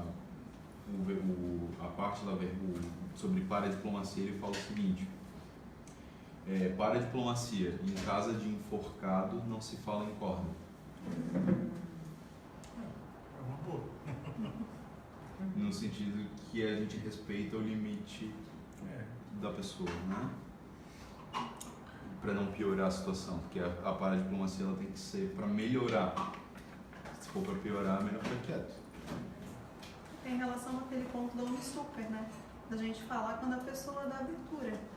E aí entra, eu lembro ainda naquele momento que o César comentou do parapsiquismo, a importância do parapsiquismo nisso, né? Esse o que falar, o como falar. Se for ver a definição da paradiplomacia no dicionário de argumentos, o professor Valdo coloca isso, né? Paradiplomacia é a gente escolher melhor a forma de falar, de se colocar, de modo a ter um resultado positivo. E aí, nesse processo, é o uso do parapsiquismo, né? Para a gente conseguir entender as peças que estão se encaixando, assim. Eu acho que assim, para a diplomacia, Will, se a gente pode contribuir, eu acho que tem algumas coisas básicas. Primeiro, educação. A pessoa tem que desenvolver muito a educação, o tato. Segundo, se colocar no lugar do outro, sempre. Você tem que procurar enxergar com os olhos dos outros, da outra pessoa, entendeu? E não vir com a verdade pronta, porque às vezes a gente acha que a gente tem a razão e a gente não tem tanta razão assim. A gente está baseado em uma visão que é a nossa visão e que não é uma visão completa. Agora, tem outra coisa que é muito séria dentro da diplomacia, que é a questão do ambiente, da hora e das companhias. Sempre quando você vai fazer uma abordagem, você tem que observar se o ambiente é adequado, se a hora é adequada e se as companhias que estão ali naquele momento são adequadas. Às vezes as pessoas esquecem isso e isso dá muito problema. Então, às vezes, o ambiente é um ambiente super assediado e você vai puxar um assunto já difícil no ambiente assediado, vai dar com os burros na água. Às vezes, a hora não é adequada, a pessoa está com a cabeça em outro lugar, ela está com um monte de problema na cabeça dela, ela não está aberta, sei lá. Outra coisa, você não vai ficar puxando a orelha da outra pessoa ou abrindo demais o jogo, de um monte de coisa que tem que ser mudado, na presença de um monte de gente. Você tem que ter um pouco de respeito interconsciencial. Você tem que ter discrição. Esse é uma das coisas, para mim, um dos mega trafores dos amparadores, é uma das coisas mais difíceis de serem alcançadas. Porque as pessoas, elas têm muito pouco baixa discrição. Todo mundo gosta de uma fofoca. As pessoas descobrem algo da realidade do outro e ao invés de elas focarem nelas, elas ficam falando do outro, que é uma maneira de você fugir um pouco do seu subnível, né? De você se sentir melhor consigo mesmo. Então isso é bem complexo também. Mas eu acho que é isso aí. Vamos para a próxima pergunta. O Adelino Denk. O Adelino é secretário aqui de São Bento, acho que é. São Bento do Sul. São Bento do Sul. Ele pergunta, considerando a complexidade da relação ser humano versus inovações, comente sobre o empreendedorismo reurbanizador na gestão da Cognópolis. Adelino, eu acho que todo processo de empreendedorismo dentro de uma Cognópolis tem o ônus e tem o bônus. O ônus central é o rompimento do breakthrough, como se fala, o rompimento da barreira teórica. Você tem que furar o bloqueio de um status quo que está estabelecido. Às vezes por parte de um grupo, às vezes por parte do Holopensene. Então eu acho que esse é o grande ônus. Toda pessoa, para ser empreendedora, ela tem que ser meio que como uma consim trator. Se você for olhar, a maioria dos verbetes, ao menos escritos pelo professor Valdo, quando você vai ver lá a masculinologia ou a feminologia, que são as consins-chave daquela situação, você vê que ele sempre fecha com um consim trator. Em quase todos os verbetes. De cada, 50 verbetes, 49 fecha com isso. Por quê? Porque são essas consciências que conseguem implementar aqui nessa dimensão os projetos. Isso é extremamente vital dentro de uma Cognópolis. Você não consegue montar uma Cognópolis se você não tiver consciência trator. Quando os consciências tratores aparecerem, que podem já estar aqui no meio de vocês, tratem com muito carinho. respeitem muito, porque assim, às vezes elas não são compreendidas. E são elas que fazem, que movimentam a máquina, para vir o outro pessoal por trás, dando suporte à estrutura. Esse é o ônus. Qual é o bônus? O bônus é a conquista do amparo extrafísico. Existe uma coisa que o professor Valdo falou para mim que é muito sério, que é o seguinte: quando você começa a ter um certo empreendedorismo aqui, você começa a chamar a atenção dos amparadores. E isso começa a ter uma repercussão extrafísica. Uma pessoa que começa a montar, por exemplo, loteamentos, bairros aqui, que foi o caso dele, ou construir cidades, que foi o meu caso da minha vida passada, inevitavelmente você começa a mexer com mais gente. E isso começa a ter uma repercussão direta nas dimensões extrafísicas. Você vai mexer com muito mais consciência. Eu acho que a pessoa que for empreendedora, ela tem que estar muito atenta a isso. Ela começa a atrair mais gente, ela começa a lidar com mais gente. Chefe, isso aí é tema de um calepino inteiro, empreendedorismo. Isso aí dá para conversar muito, mas eu acho que uma palhinha mais ou menos por aí. E, gente, ó, se quiserem, quando a pessoa faz a pergunta, nós estamos debatendo, tá? Eu falo mais porque eu estou aqui conduzindo o debate, mas vocês entrem, falem, contribuam, perguntam. Tem muita gente boa aqui que está quietinha. Eu peço para todo mundo falar aí bastante, que a turma aí tem 30 e poucas, né? Eu queria saber um pouquinho mais desse perfil dessa Consim trator? Não, o Consim trator é a Consim, é tipo o trator esteira, entendeu? Ela vai pegando os projetos e vai levando de jeito. E ela consegue, de certa forma, contornar os obstáculos. Então ela coloca a meta lá na frente e ela vai conduzindo e vai conseguindo furar o bloqueio para chegar lá. Então, por exemplo, você tem que construir um tertuliário lá em Foz. Hoje as pessoas veem um tertuliário construído e acham bacana, e é muito bacana mesmo, um ambiente de debate mental somático, está lá funcionando há uma década, show de bola. Diariamente, mas se você for pensar na época da construção, tinha muito assédio interno, tinha muito fogo amigo. Tinha gente da nossa comunidade que não queria que saísse aquilo lá. Porque tinha N receios, porque caímos naquele assunto que a gente estava falando antes. Receio de que fosse um elefante branco, receio de que pudesse comprometer as finanças da CCCI, receio disso, receio daquilo, e não conseguia enxergar que aquilo ali ia ser o grande ponto de polarização que ia expandir tudo. Porque, claro, imagina, o professor Valdo dava tertúlia dentro de um salãozinho parecido com esse daqui, que apinhava de gente, saindo gente pelo ladrão. Tu tinha que chegar às 11h30 da manhã para a aula começar a 12h30. Então, assim, na hora que você abre, as pessoas podem pensar de maneira mais ampla, pode chegar assistindo a aula, tudo vai ampliar. Né? Mas então o que acontece? Se você fica preso às dificuldades no meio do caminho, você não consegue executar. Então você tem que ver o objetivo lá na frente, acoplar com os amparadores e ir conduzindo tudo direito, sem descalçar. Agora, o que é o mais sério da Consim trator? Quanto mais nobre o objetivo, mais você vai ter que lidar com o desassédio extrafísico. É meio óbvio isso, né? Mas é assim, eu falo para vocês, para mim hoje é a realidade que eu vivo, tá? Quanto maior o projeto, maior o desassédio e também maior o amparo, mas o fato é que você tem muito mais intercorrências, né? Muito mais fogo amigo, por exemplo. Você sabe que tem uma coisa que o professor Valdo falou, para mim, em 1991, foi um dos maiores aprendizados que eu tive em termos de assédio e conscienciologia. Ele falou o seguinte: César, esteja sempre preparado em relação ao assédio interconsciencial. Não raro, o assédio interconsciencial vem nas horas mais impróprias, nos momentos piores, das pessoas mais insuspeitas, nos ambientes mais...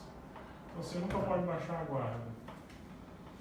Hoje, eu falo para você, eu prefiro um projeto que tem muito assédio, porque eu sei que eu estou no caminho certo, do que às vezes aquele projeto que você sente o cheiro do assédio, mas ele não se manifesta.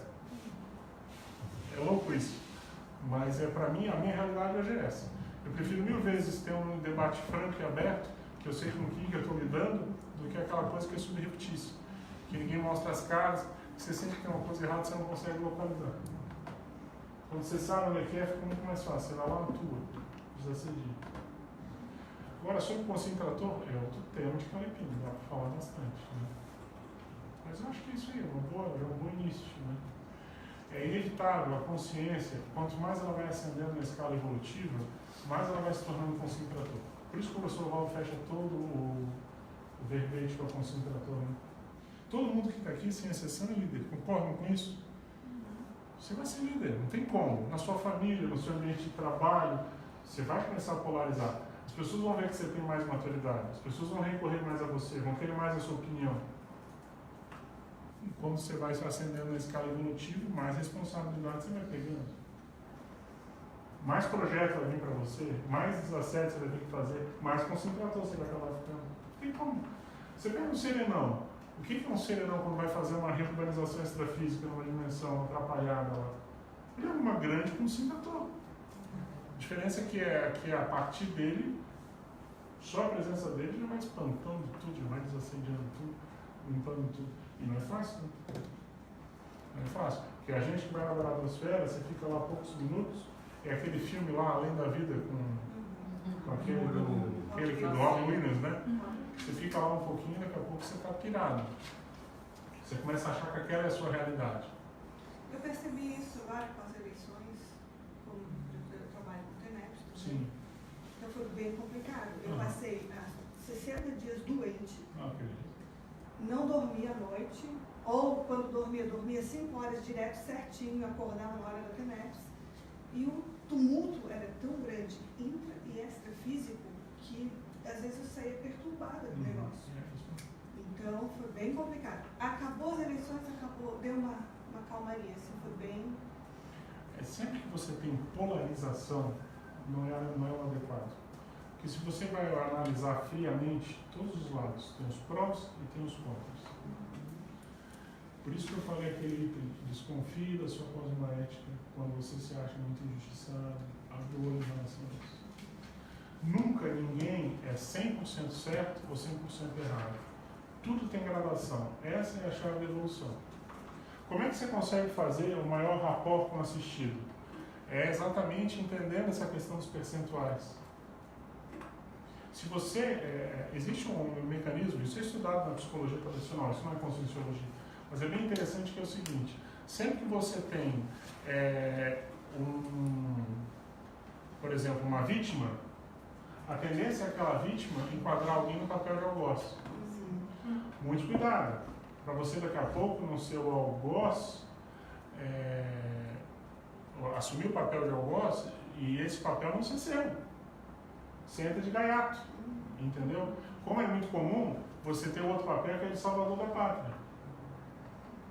Aquilo não tem relação com você. Aí você diz, não, mas eu vou assistir o Cosmos.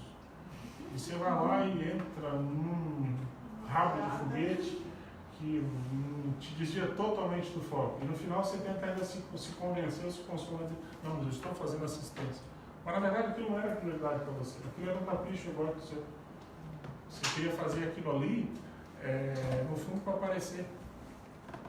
César, mais um adendo ali na questão do fogo amigo. Então já evoluímos da psicofora, que vai ter o fogo amigo por trás. Como identificar esse fogo amigo? Como trabalhar essa questão do fogo amigo? Ou, tipo, não se defender não dá, né? Olha, eu acho que o fogo amigo, o principal, o ideal é ter mais glasnost. É você abrir mais o jogo. É conversando que se entende. Não tem um ditado que é isso? Que é assim? Então, a sensação que eu tenho é o seguinte, muitos dos mal entendidos, eles acontecem porque você deduz a intencionalidade do outro. Se atribui ao outro uma maneira de pensar que às vezes a pessoa não está pensando daquela maneira. E o fato é que você precisa conversar francamente para a pessoa lhe entender e você entender a pessoa. E aquilo ali fortalecer uma amizade evolutiva maior. os grandes amparadores seus, não raro, eles são os seus desafetos do passado. Deu para entender isso? Vocês acham que é lógico? Aqueles grandes inimigos seus, às vezes, que era gato e rato, ou às vezes ao longo de vidas, na verdade, esse processo de gato e rato foi te ensinando a ver os trafores da outra pessoa, foi fortalecendo as amizades, e hoje vocês trabalham na mesma equipe astrofísica, entendeu? Então, assim, esse é um ponto. Agora, qual é a dificuldade? A dificuldade é que as pessoas não têm a vertigem para fazer isso. Porque tem que ter maturidade. Então, às vezes, você tem que comer um pirão quente pelas bordas. Como é que você vai fazer isso? Pega aqui no caso, por exemplo, de um IC. Você vai fazer uma pizzada, churrasco na casa de alguém. Você vai começar a promover encontros informais onde as pessoas possam se soltar mais. Porque o ambiente, o ambiente formal, ele prejudica um pouco você conhecer a realidade da outra pessoa. Eu pego um exemplo aqui. A Cognopes está há quanto tempo aqui, acordos cognitivos, tentando se estruturar? Antes de ser pré-IC. O movimento começou oficialmente há quanto tempo? 2015. 2015? 3 anos. Então eu faço uma pergunta. Não precisa responder, mas é o seguinte. Você conhece de fato a realidade do seu colega de evolução aqui, do voluntário que está com você? Você já foi na casa da pessoa? Você conhece os talheres dela, o copo dela, o prato dela? É assim que começa a fortalecer a amizade. Eu acho que isso é muito sério. É por aí que você começa a furar esse bloqueio, entendeu? A região sul, ela tem essa característica. Ela é meio fechada, as pessoas são meio fechadas, elas têm mais dificuldade em relação. Entendeu? Então, eu acho que é mais ou menos por aí. Sugestões que eu posso dar da experiência prática, isso não. Eu sei que você tem experiência com isso, até porque eu acompanhei algumas desses empreendimentos quando eu estava lá em Foz. Um deles foi o tertuliário, né? Teve tertuliário. Discernimento. Teve discernimento. Teve os condomínios, que são compras de vários terrenos. De 1.700.000 metros lá de terreno, só a ECO, ela ajudou a adquirir mais de 1 milhão de metros quadrados. Você tem a construção tertuliária, a construção da Alea dos Gênios da Humanidade, a construção do caminho da lógica. Cara, se eu ficar aqui, vai parecer meio cabotinho. Mas assim, a gente fez bastante coisa. O que mais fala?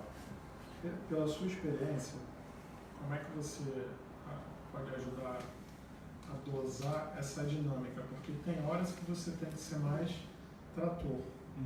E aí você tem que puxar mais. Isso. Independente, como você falou, a caravana está passando, e você tem que deixar um pouco rolar. E tem horas que você precisa ter mais o processo da paciência, do amadurecimento, e às vezes você não sabe dosar essa dinâmica, você erra na dose, ou para um lado, de tentar ser muito trator, ou para o outro, de deixar muito a coisa rolar, ter um nível de permissividade muito grande e a coisa não anda.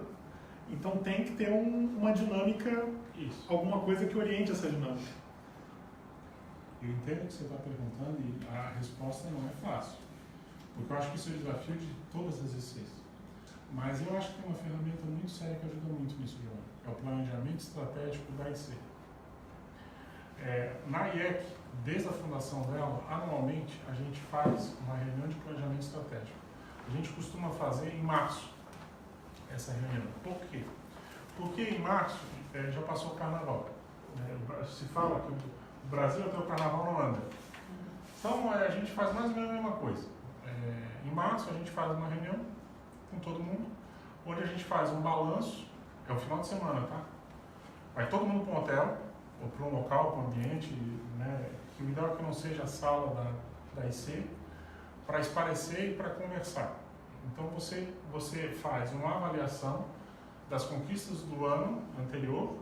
Isso é muito importante para fortalecer o senso de coletividade, o senso de pertencimento, para as pessoas saberem, puxa, estamos avançando nesses pontos.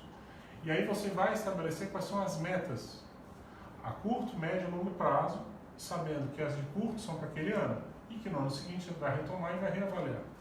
Pode parecer uma coisa bobinha isso que eu estou falando, mas eu vou te dizer, dá um senso de união que quando o grupo reconhece que, por exemplo, o foco é esse, ou é aquele, as pessoas têm a oportunidade de falar, se ajuda a desassediar, se ajuda a equalizar a informação, e as pessoas estabelecerem um norte em comum. Elas vão saber, puxa, eu estou voluntariando na Hortos Cognitivos porque eu me identifico com esse projeto e a gente quer chegar lá, quer alcançar isso. Isso é extremamente importante para desassediar internamente os trabalhos. Seria como fazer, porque essa terminologia do planejamento estratégico ela é uma guarda-chuva, né? Isso. É uma grande guarda-chuva. Seria como você ter metas claras, compartilhadas com o grupo, consensadas e compartilhadas com o grupo, e anualmente fazer um balanço dessas metas. Numa síntese seria... Assim, ó, deixa eu explicar, isso é importante você falar. Eu sei que quando você fala de planejamento estratégico, você tem, por exemplo, várias técnicas. Tem lá a técnica do balanço do scorecard, tem a outra técnica tal, a outra técnica tal. Só que assim, eu respeito essas técnicas, dentro da época a gente não usa. A gente é mais objetivo. Porque a gente não tem, às vezes, aquele tempo de construir do jeito que a gente gostaria. Eu não estou com isso desvalorizando. Eu acho que a Hortos Cognitivos tem que achar o caminho dela. Sim. Mas o nosso é bem prático, o nosso planejamento estratégico. A gente não perde tempo. Tanto que a gente antes começava na sexta-feira e até domingo à tarde. Hoje, a última que a gente fez no sábado, a gente já tinha minguado. Assim, domingo a gente ficou lá, vamos conversar para ver se tem alguma coisa que está... E tinha assunto, a gente acabou tendo tempo de explorar assuntos que a gente não tinha. Eu acho que entra muito naquela questão que tu trouxe antes do preciosismo, assim, dos caprichos, né? Isso. Porque senão a gente fica muito no formalismo, tem muita gente técnica do assunto, né? Eu gosto muito, tenho muita familiaridade. Isso. Mas acho que dentro do voluntariado a gente tem que tomar esse cuidado, porque a gente fica muito no formalismo, aí fica aquele documento escrito que ninguém lê. Isso mesmo. E às vezes isso não é o mais prioritário. O mais prioritário é ter metas mais concretas, que você sabe que é mais possível de chegar. Então acho isso bem bacana, assim, trazer um pouco de como é o dia a dia, né, da IEC, que já está há bastante tempo, e a gente de alguma forma aprender com isso e executar também aqui. Tem uma coisa, Tracy, parece que não tem nada a ver, para mim tem tudo a ver. Que é o seguinte, as pessoas às vezes, elas não dão o real valor que o seu tempo tem e o tempo dos seus colegas. O que é prioridade é prioridade, o que não é prioridade não é prioridade. E você não pode se atolar na forma em detrimento do conteúdo. A IEC não teria conseguido fazer tudo o que ela fez ao longo de uma década de existência, um pouquinho mais de uma década, se a gente não tivesse tirado fora um pouco a forma e tivesse focado no conteúdo, ou na meta, ou no objetivo. Cometemos erros? Cometemos. Não há dúvida, a gente sempre tem um percentual de erro. Mas o resultado apareceu. E aparece. Você tem lá um hotel construído. Você tem lá uma série de realidades que, é claro, a gente não construiu sozinho, foi com o apoio de todo mundo. Mas tem que ter alguém puxando, fazendo. Então, essa questão do tempo, Tracy, eu acho que ela é fundamental. Por quê? Porque assim, gente, às vezes a gente erra achando que o nosso tempo é infinito nessa dimensão. Mas o tempo passa muito rápido. Se você for parar para pensar, hoje você tem seus 30, 40, 50, 60 anos, e você olha para trás, e há pouco tempo atrás, nossa, você estava, sei lá, você tinha 20 anos, e passou tudo muito rápido.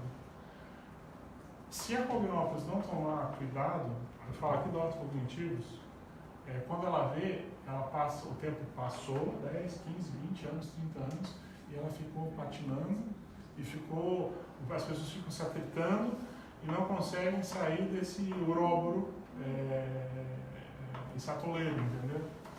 Então, assim, por exemplo, do ponto de vista aqui prático, eu poderia dar várias ideias. Se eu fosse, por exemplo, tivesse à frente, eu acho que sim, primeira coisa é fortalecer o grupo. Segundo, é fortalecer as especialidades, através de cursos, de atividades, mental somática e tudo mais. E a terceira, o trabalho de campo.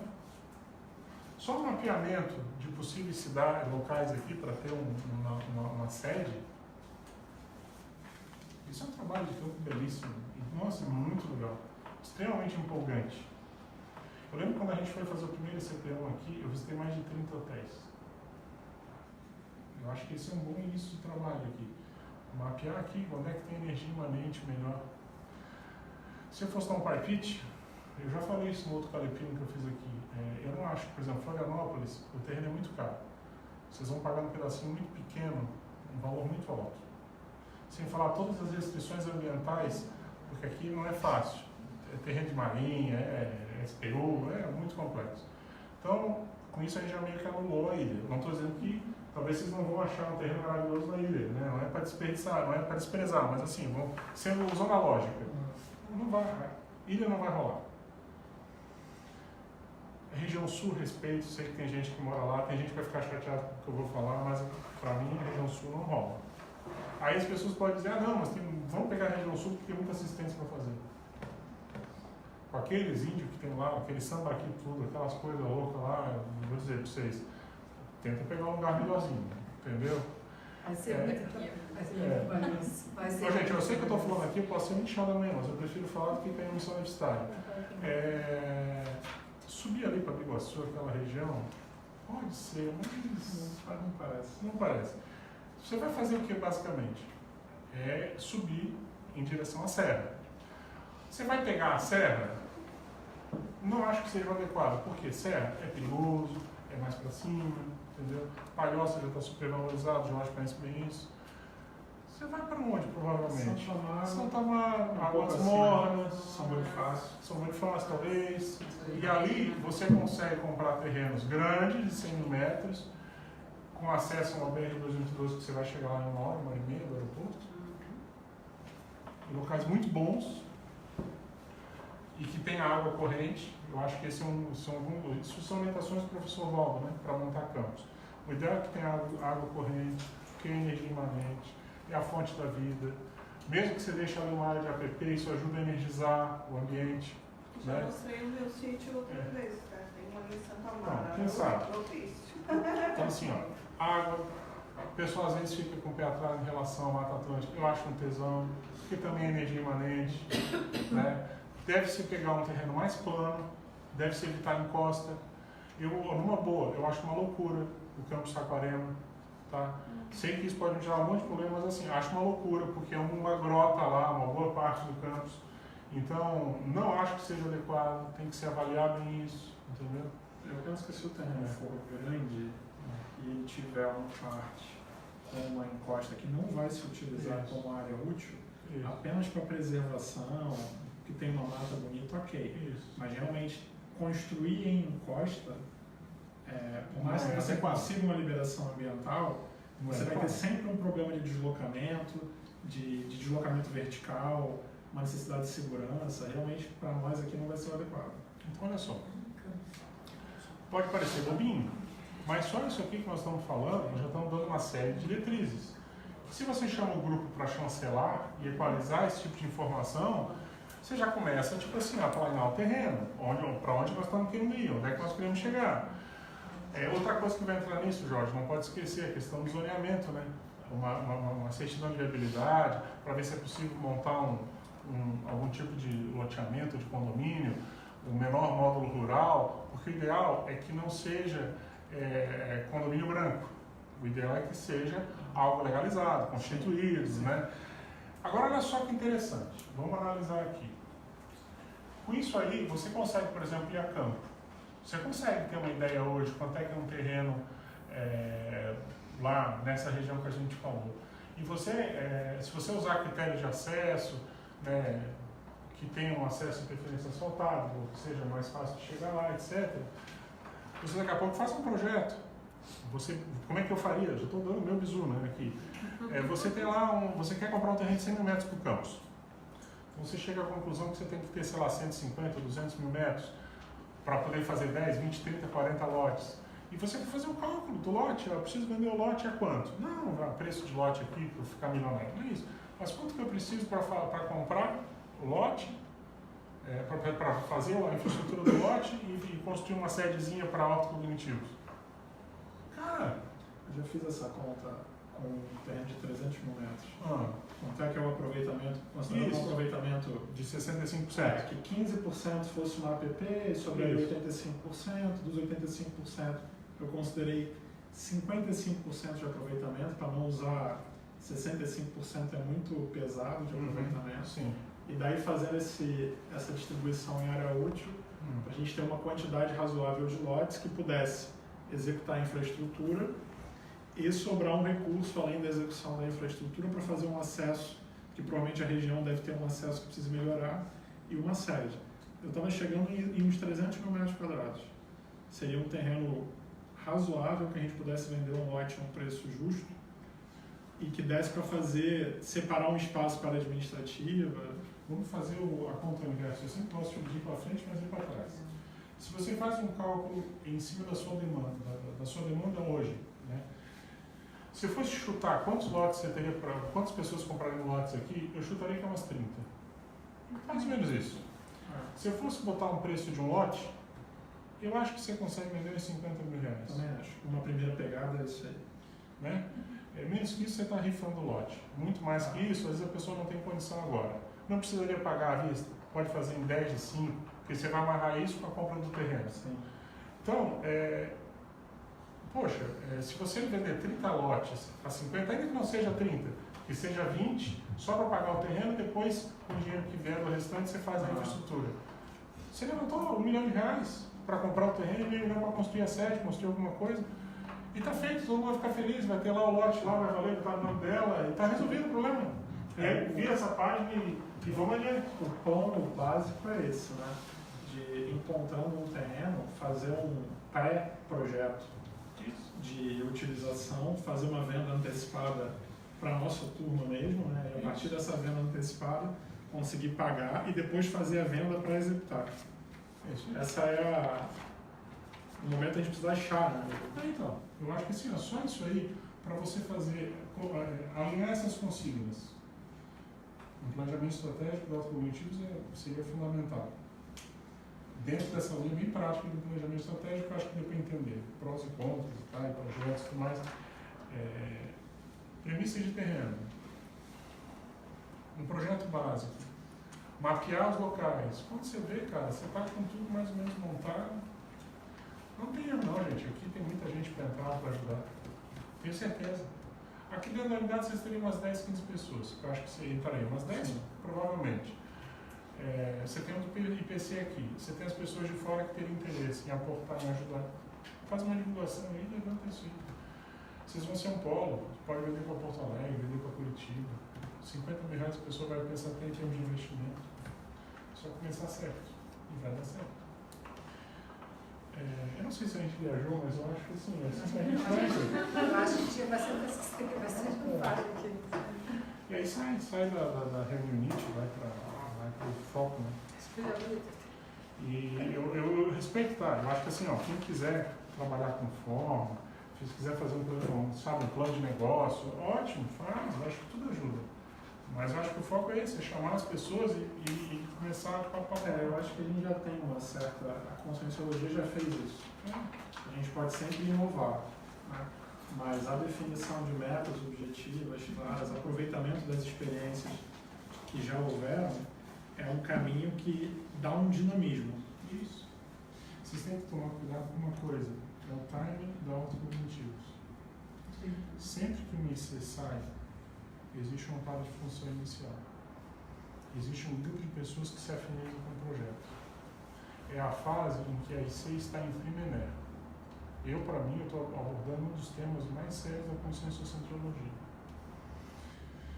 Se o trabalho não é dinamizado, se o grupo não se une, a tendência é começar a desmobilização.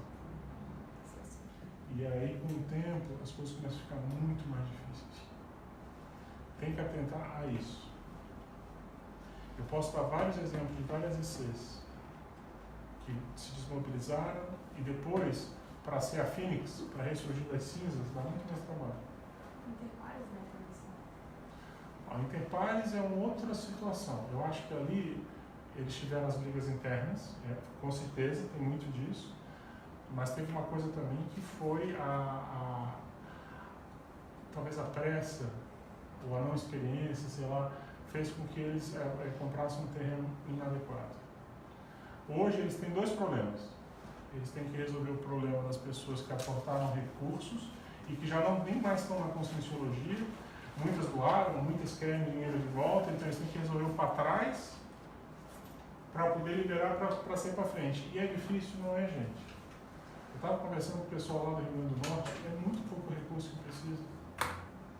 Mas eu acho que ainda tem alguma coisa interna que eles têm que alinhar para poder sair. Eu acho que esse é o erro que a autocognitivos pode aprender para não cair mesmo na tabu, entendeu? Acho que é isso aí. Mas, Gustavo, se tiver mais algum evento, vai falando e aí a gente pode acelerar um pouco também, porque eu estou vendo que a gente ficou conversando, papiando e o tempo foi passando. Né? Tem uma questão aqui da Aline que ela pede para ampliar essa questão da invasão da Cognópolis Foz pelas Conréus. Se tem mais alguma coisa para ampliar, né? Além do que tu já falasse. Não, Aline, eu acho que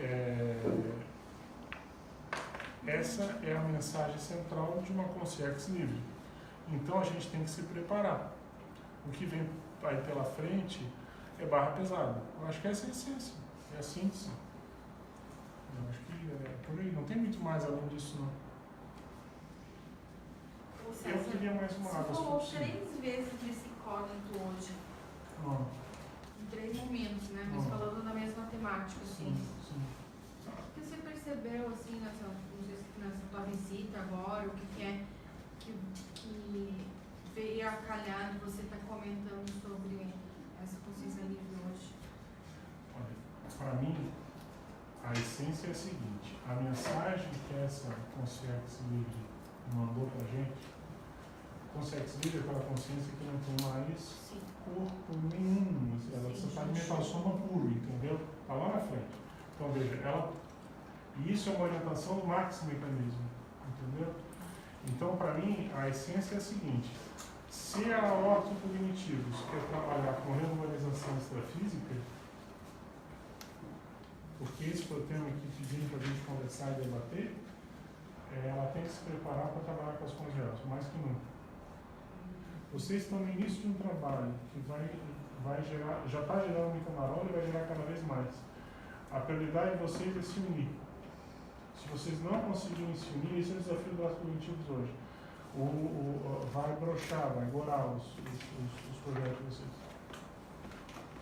Ou vai ser muito mais difícil. Vai ter muito mais baixo no meio do caminho. Para mim, esse é o desafio hoje do nosso cognitivo.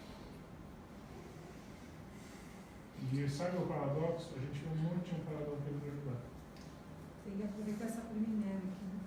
Tem que aproveitar a preliminare, tem que aproveitar os amparadores, honrar o investimento todo.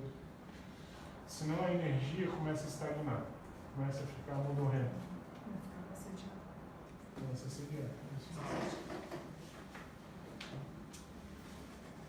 Gente, nós estamos se aproximando do final da aula já, né? Eu acho que isso é 9h15. Geralmente eu encerro por volta desse horário. 1h45. Isso. Interessante. Fechou aí, Gustavo, as perguntas? Está tudo bem? De perguntas, sim, mas foi um comentário. Gente, do material que foi entregue, eu quero só ver aqui se tem alguma outra ideia que eu queria destacar que eu não falei. Ok, aqui fechou. Fechou. Ok, fechou. Eu estou vendo aqui só o mais filé, né? Ó, essa aqui é fofinha, é no final das máximas da Conscienciologia. Anotações da tertúlia do professor Val da Afinidade Cognitiva, 1º de abril de 2007. Se não sabemos recepcionar com os réus, será difícil recepcionar os evoluciólogos. Acho que esse aqui é um bom fechamento da aula. Tá? Gente, duas das ideias que eu poderia ler aqui, a gente abordou várias aqui.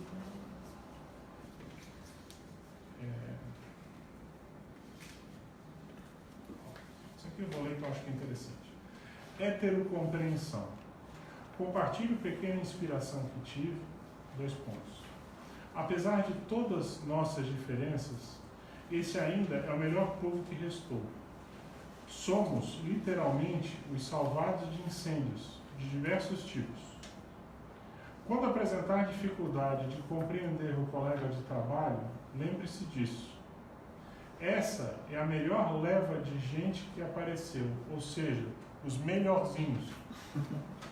Há que se ter muita compreensão, pois melhor estar aqui trabalhando um pouco que na baratrosfera assediando de maneira explícita e ainda na pendência de serem assistidos. Isso é bem importante. Heterocompreensão. Mais heterocompreensão. Isso aqui já fechou. Isso aqui eu já comentei. Gente, todo mundo bem? Mais alguma coisa? Só um detalhe aqui, o Willi está pedindo para divulgar a dinâmica da TENEPS Planetária, que é um projeto do Colégio Invisível da Para-Reurbanologia. Tem um site deles, né, reurbex.org, que tem mais informações lá. Né? Isso é bem interessante. Pelo que eu sei, a pessoa elege um país, eu acho que é isso, não é isso? E aí adota e leva para a TENEPS, e é bem interessante. Tem várias pessoas que já adotaram países e tiveram bastante resultado, né? Gente, então a gente meio que está encerrando a parte de debate, está todo mundo bem, se não há dúvidas. Agora é uma parte que a gente fala dos recados. Eu acho que um recado importante para quem está assistindo aqui, que é da região, é que vai ter um curso de campo bem importante aqui, que é o Epicentrismo Reurvexológico, com o professor Epicom Moacir Gonçalves. O tema é mental somática, e eu quero dizer para vocês que antes de sair de lá, o professor Moacir estava comentando que ele está meio que tirando gente de campo, em alto nível e meio que se aposentando. Então, esse aqui é um dos últimos cursos, né, que ele vai dar, assim, esse é o último curso que ele falou de campo maior, que ele vai estar dando fora de Foz. Talvez, eventualmente, se for chamado, uma coisa muito especial, ele faça, mas eu acho que ele está... então, se você não conhece o professor Moacir, eu vou dizer para vocês, para mim, ele é uma aves rara dentro da Conscienciologia. Ele é um professor, de todos que eu conheço lá, é o que mais hoje se aproxima de uma semiconsciência.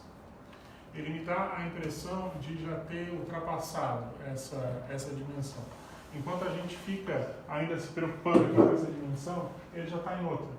Porque os raciocínios dele estão lá na frente.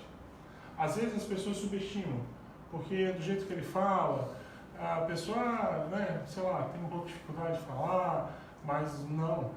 As ideias que ele traz são muito avançadas. Então eu digo para vocês, como experiência, não percam esse curso. Tem mais alguma coisa para divulgar aí? Temos as próximas palestras. Vamos divulgar aí, estamos aqui para isso. Gente, vai ter aí com o professor Samir, olha que bacana. Cognópolis, Cidade do Conhecimento Conscienciológico. Vai ser uma palestra introdutória dia 1º de dezembro, das 16h30 às 18 horas, aqui na sede da Ortocognitivos. A palestra é gratuita, tá, gente? Venham, vale muito a pena, professor muito bom. E teremos também uma palestra, Renovações Urbanísticas e Reurbanizações Extrafísicas. Tem relação com o tema de hoje. Arquiteta, professora Aline Bittencourt, né, que é uma das coordenadoras aqui do Ortocognitivos, na sede da Cognitivos, é quinta-feira, dia 20 de dezembro, na véspera ali do Natal quase já, né, das 19 às 20h30. Muito bom, hein? Posso levar isso aqui para Foz e divulgar? Com certeza. Então vou levar lá para divulgar no Calepino. Ótimo. Gente, eu esqueci de ver no início, alguém anotou? Alguém quer compartilhar? A Tracy, a nossa voz da razão, hoje. Vamos lá então. Fala aí, Tracy. Os resumos, né? Reurbanizar, mudar para melhor. Nossa região geográfica tem profunda relação com a Reurbex, já que historicamente fomos colonizados por muitas culturas. Então, onde há Cognópolis, haverá também população de bons réus, será parte do nosso trabalho de interassistência. Embora do ponto de vista intrafísico possam ter ambientes bonitos aqui na região, há muita energia incrustada e muito trabalho de organização a ser feito. As relações humanas têm suas complexidades, o desenvolvimento do parapsiquismo nos ajudará a ampliar as nossas parapercepções e ver se é o caso de realizar uma assistência, pois necessitará da abertura do assistido. Devemos Devemos prestar atenção na nossa atuação no dia a dia, também no voluntariado, observando constantemente o nosso grau de intencionalidade das nossas ações. Seria importante para o grupo buscar a publicação de artigos, ter uma revista, produzir conteúdos científicos. A sugestão dada da tarefa mental somática pessoal, a dedicação diária de pelo menos 1 hora de leitura e aprofundamentos temáticos de obras. Com o réu voluntário, como atender? A chave para este processo é o acolhimento, procurando calma, sem muitos excessos. O grande desafio da conscienciologia, manter a neofilia, aprendendo com os erros e com os acertos. Para atuar com paradiplomacia, tem a informação, empatia, discrição, observando o ambiente, o momento e as companhias adequadas para uma abordagem. Empreendedorismo, furar o status quo de um ambiente. A concentrator fará sempre diferença, deve ser valorizada. Que busquemos o compartilhamento de espaços, de conhecer melhor a realidade do outro, do diálogo aberto, para evitar a interpretação do que o outro pensa, pois assim é a maior causa de assédio nas relações interconscienciais. Aí o professor deu várias dicas para o grupo, né, fortalecimento do grupo, das especialidades com atividades mental-somáticas e as pesquisas de campo para mapear terrenos. E cuidar com o timing da autocognitivos. Estamos em fase de Primené, se o trabalho precisa sair e o grupo não se unir, podemos perder força. E perder o timing. Isso. E se a autocognitivos quiser trabalhar com a Helvex, então precisamos saber lidar com os réus. É isso. Gente, muito obrigado por a voz da razão de hoje. Quero agradecer demais o carinho, a atenção, a dedicação de todos, pessoal de casa, pessoal que está assistindo depois. Quero dizer para vocês que eu ganhei aqui do Gustavo uma câmera especial, de alto nível aqui, que é aquelas que o professor Valdo ganhava, me sinto honradíssimo. Acho que se tiver interesse a gente pode fazer um Calepino depois em março. E espero que até lá talvez a gente já tenha um Calepino publicado, quem sabe a gente consegue até fazer um lançamento. Se não der em março, com certeza acredito que no ano que vem vai ter saído e chegando. Mas fala aí, chefe, o que mais? Nós tínhamos uma lista, né, de temas para o próximo Calepino e tivemos um empate. Opa! Não sei qual é o procedimento do O empate. procedimento é quando tem empate, a gente apresenta os dois, vota aqui agora, as pessoas que estão aqui decidem. Tá. Então, com 4 votos cada. Tá. Autorreeducação do parapsiquismo, Tá. e voluntariado conscienciológico. Autorreeducação conscienciológica. Então vamos lá. Gente, quem quer votar em autorreeducação do parapsiquismo, levanta o braço, por favor. 1, 2, 3, 4, 5, 6, 7. Quem quer votar em voluntariado conscienciológico? 1, 2, 3, 4, 5, 6. Perdeu por um voto.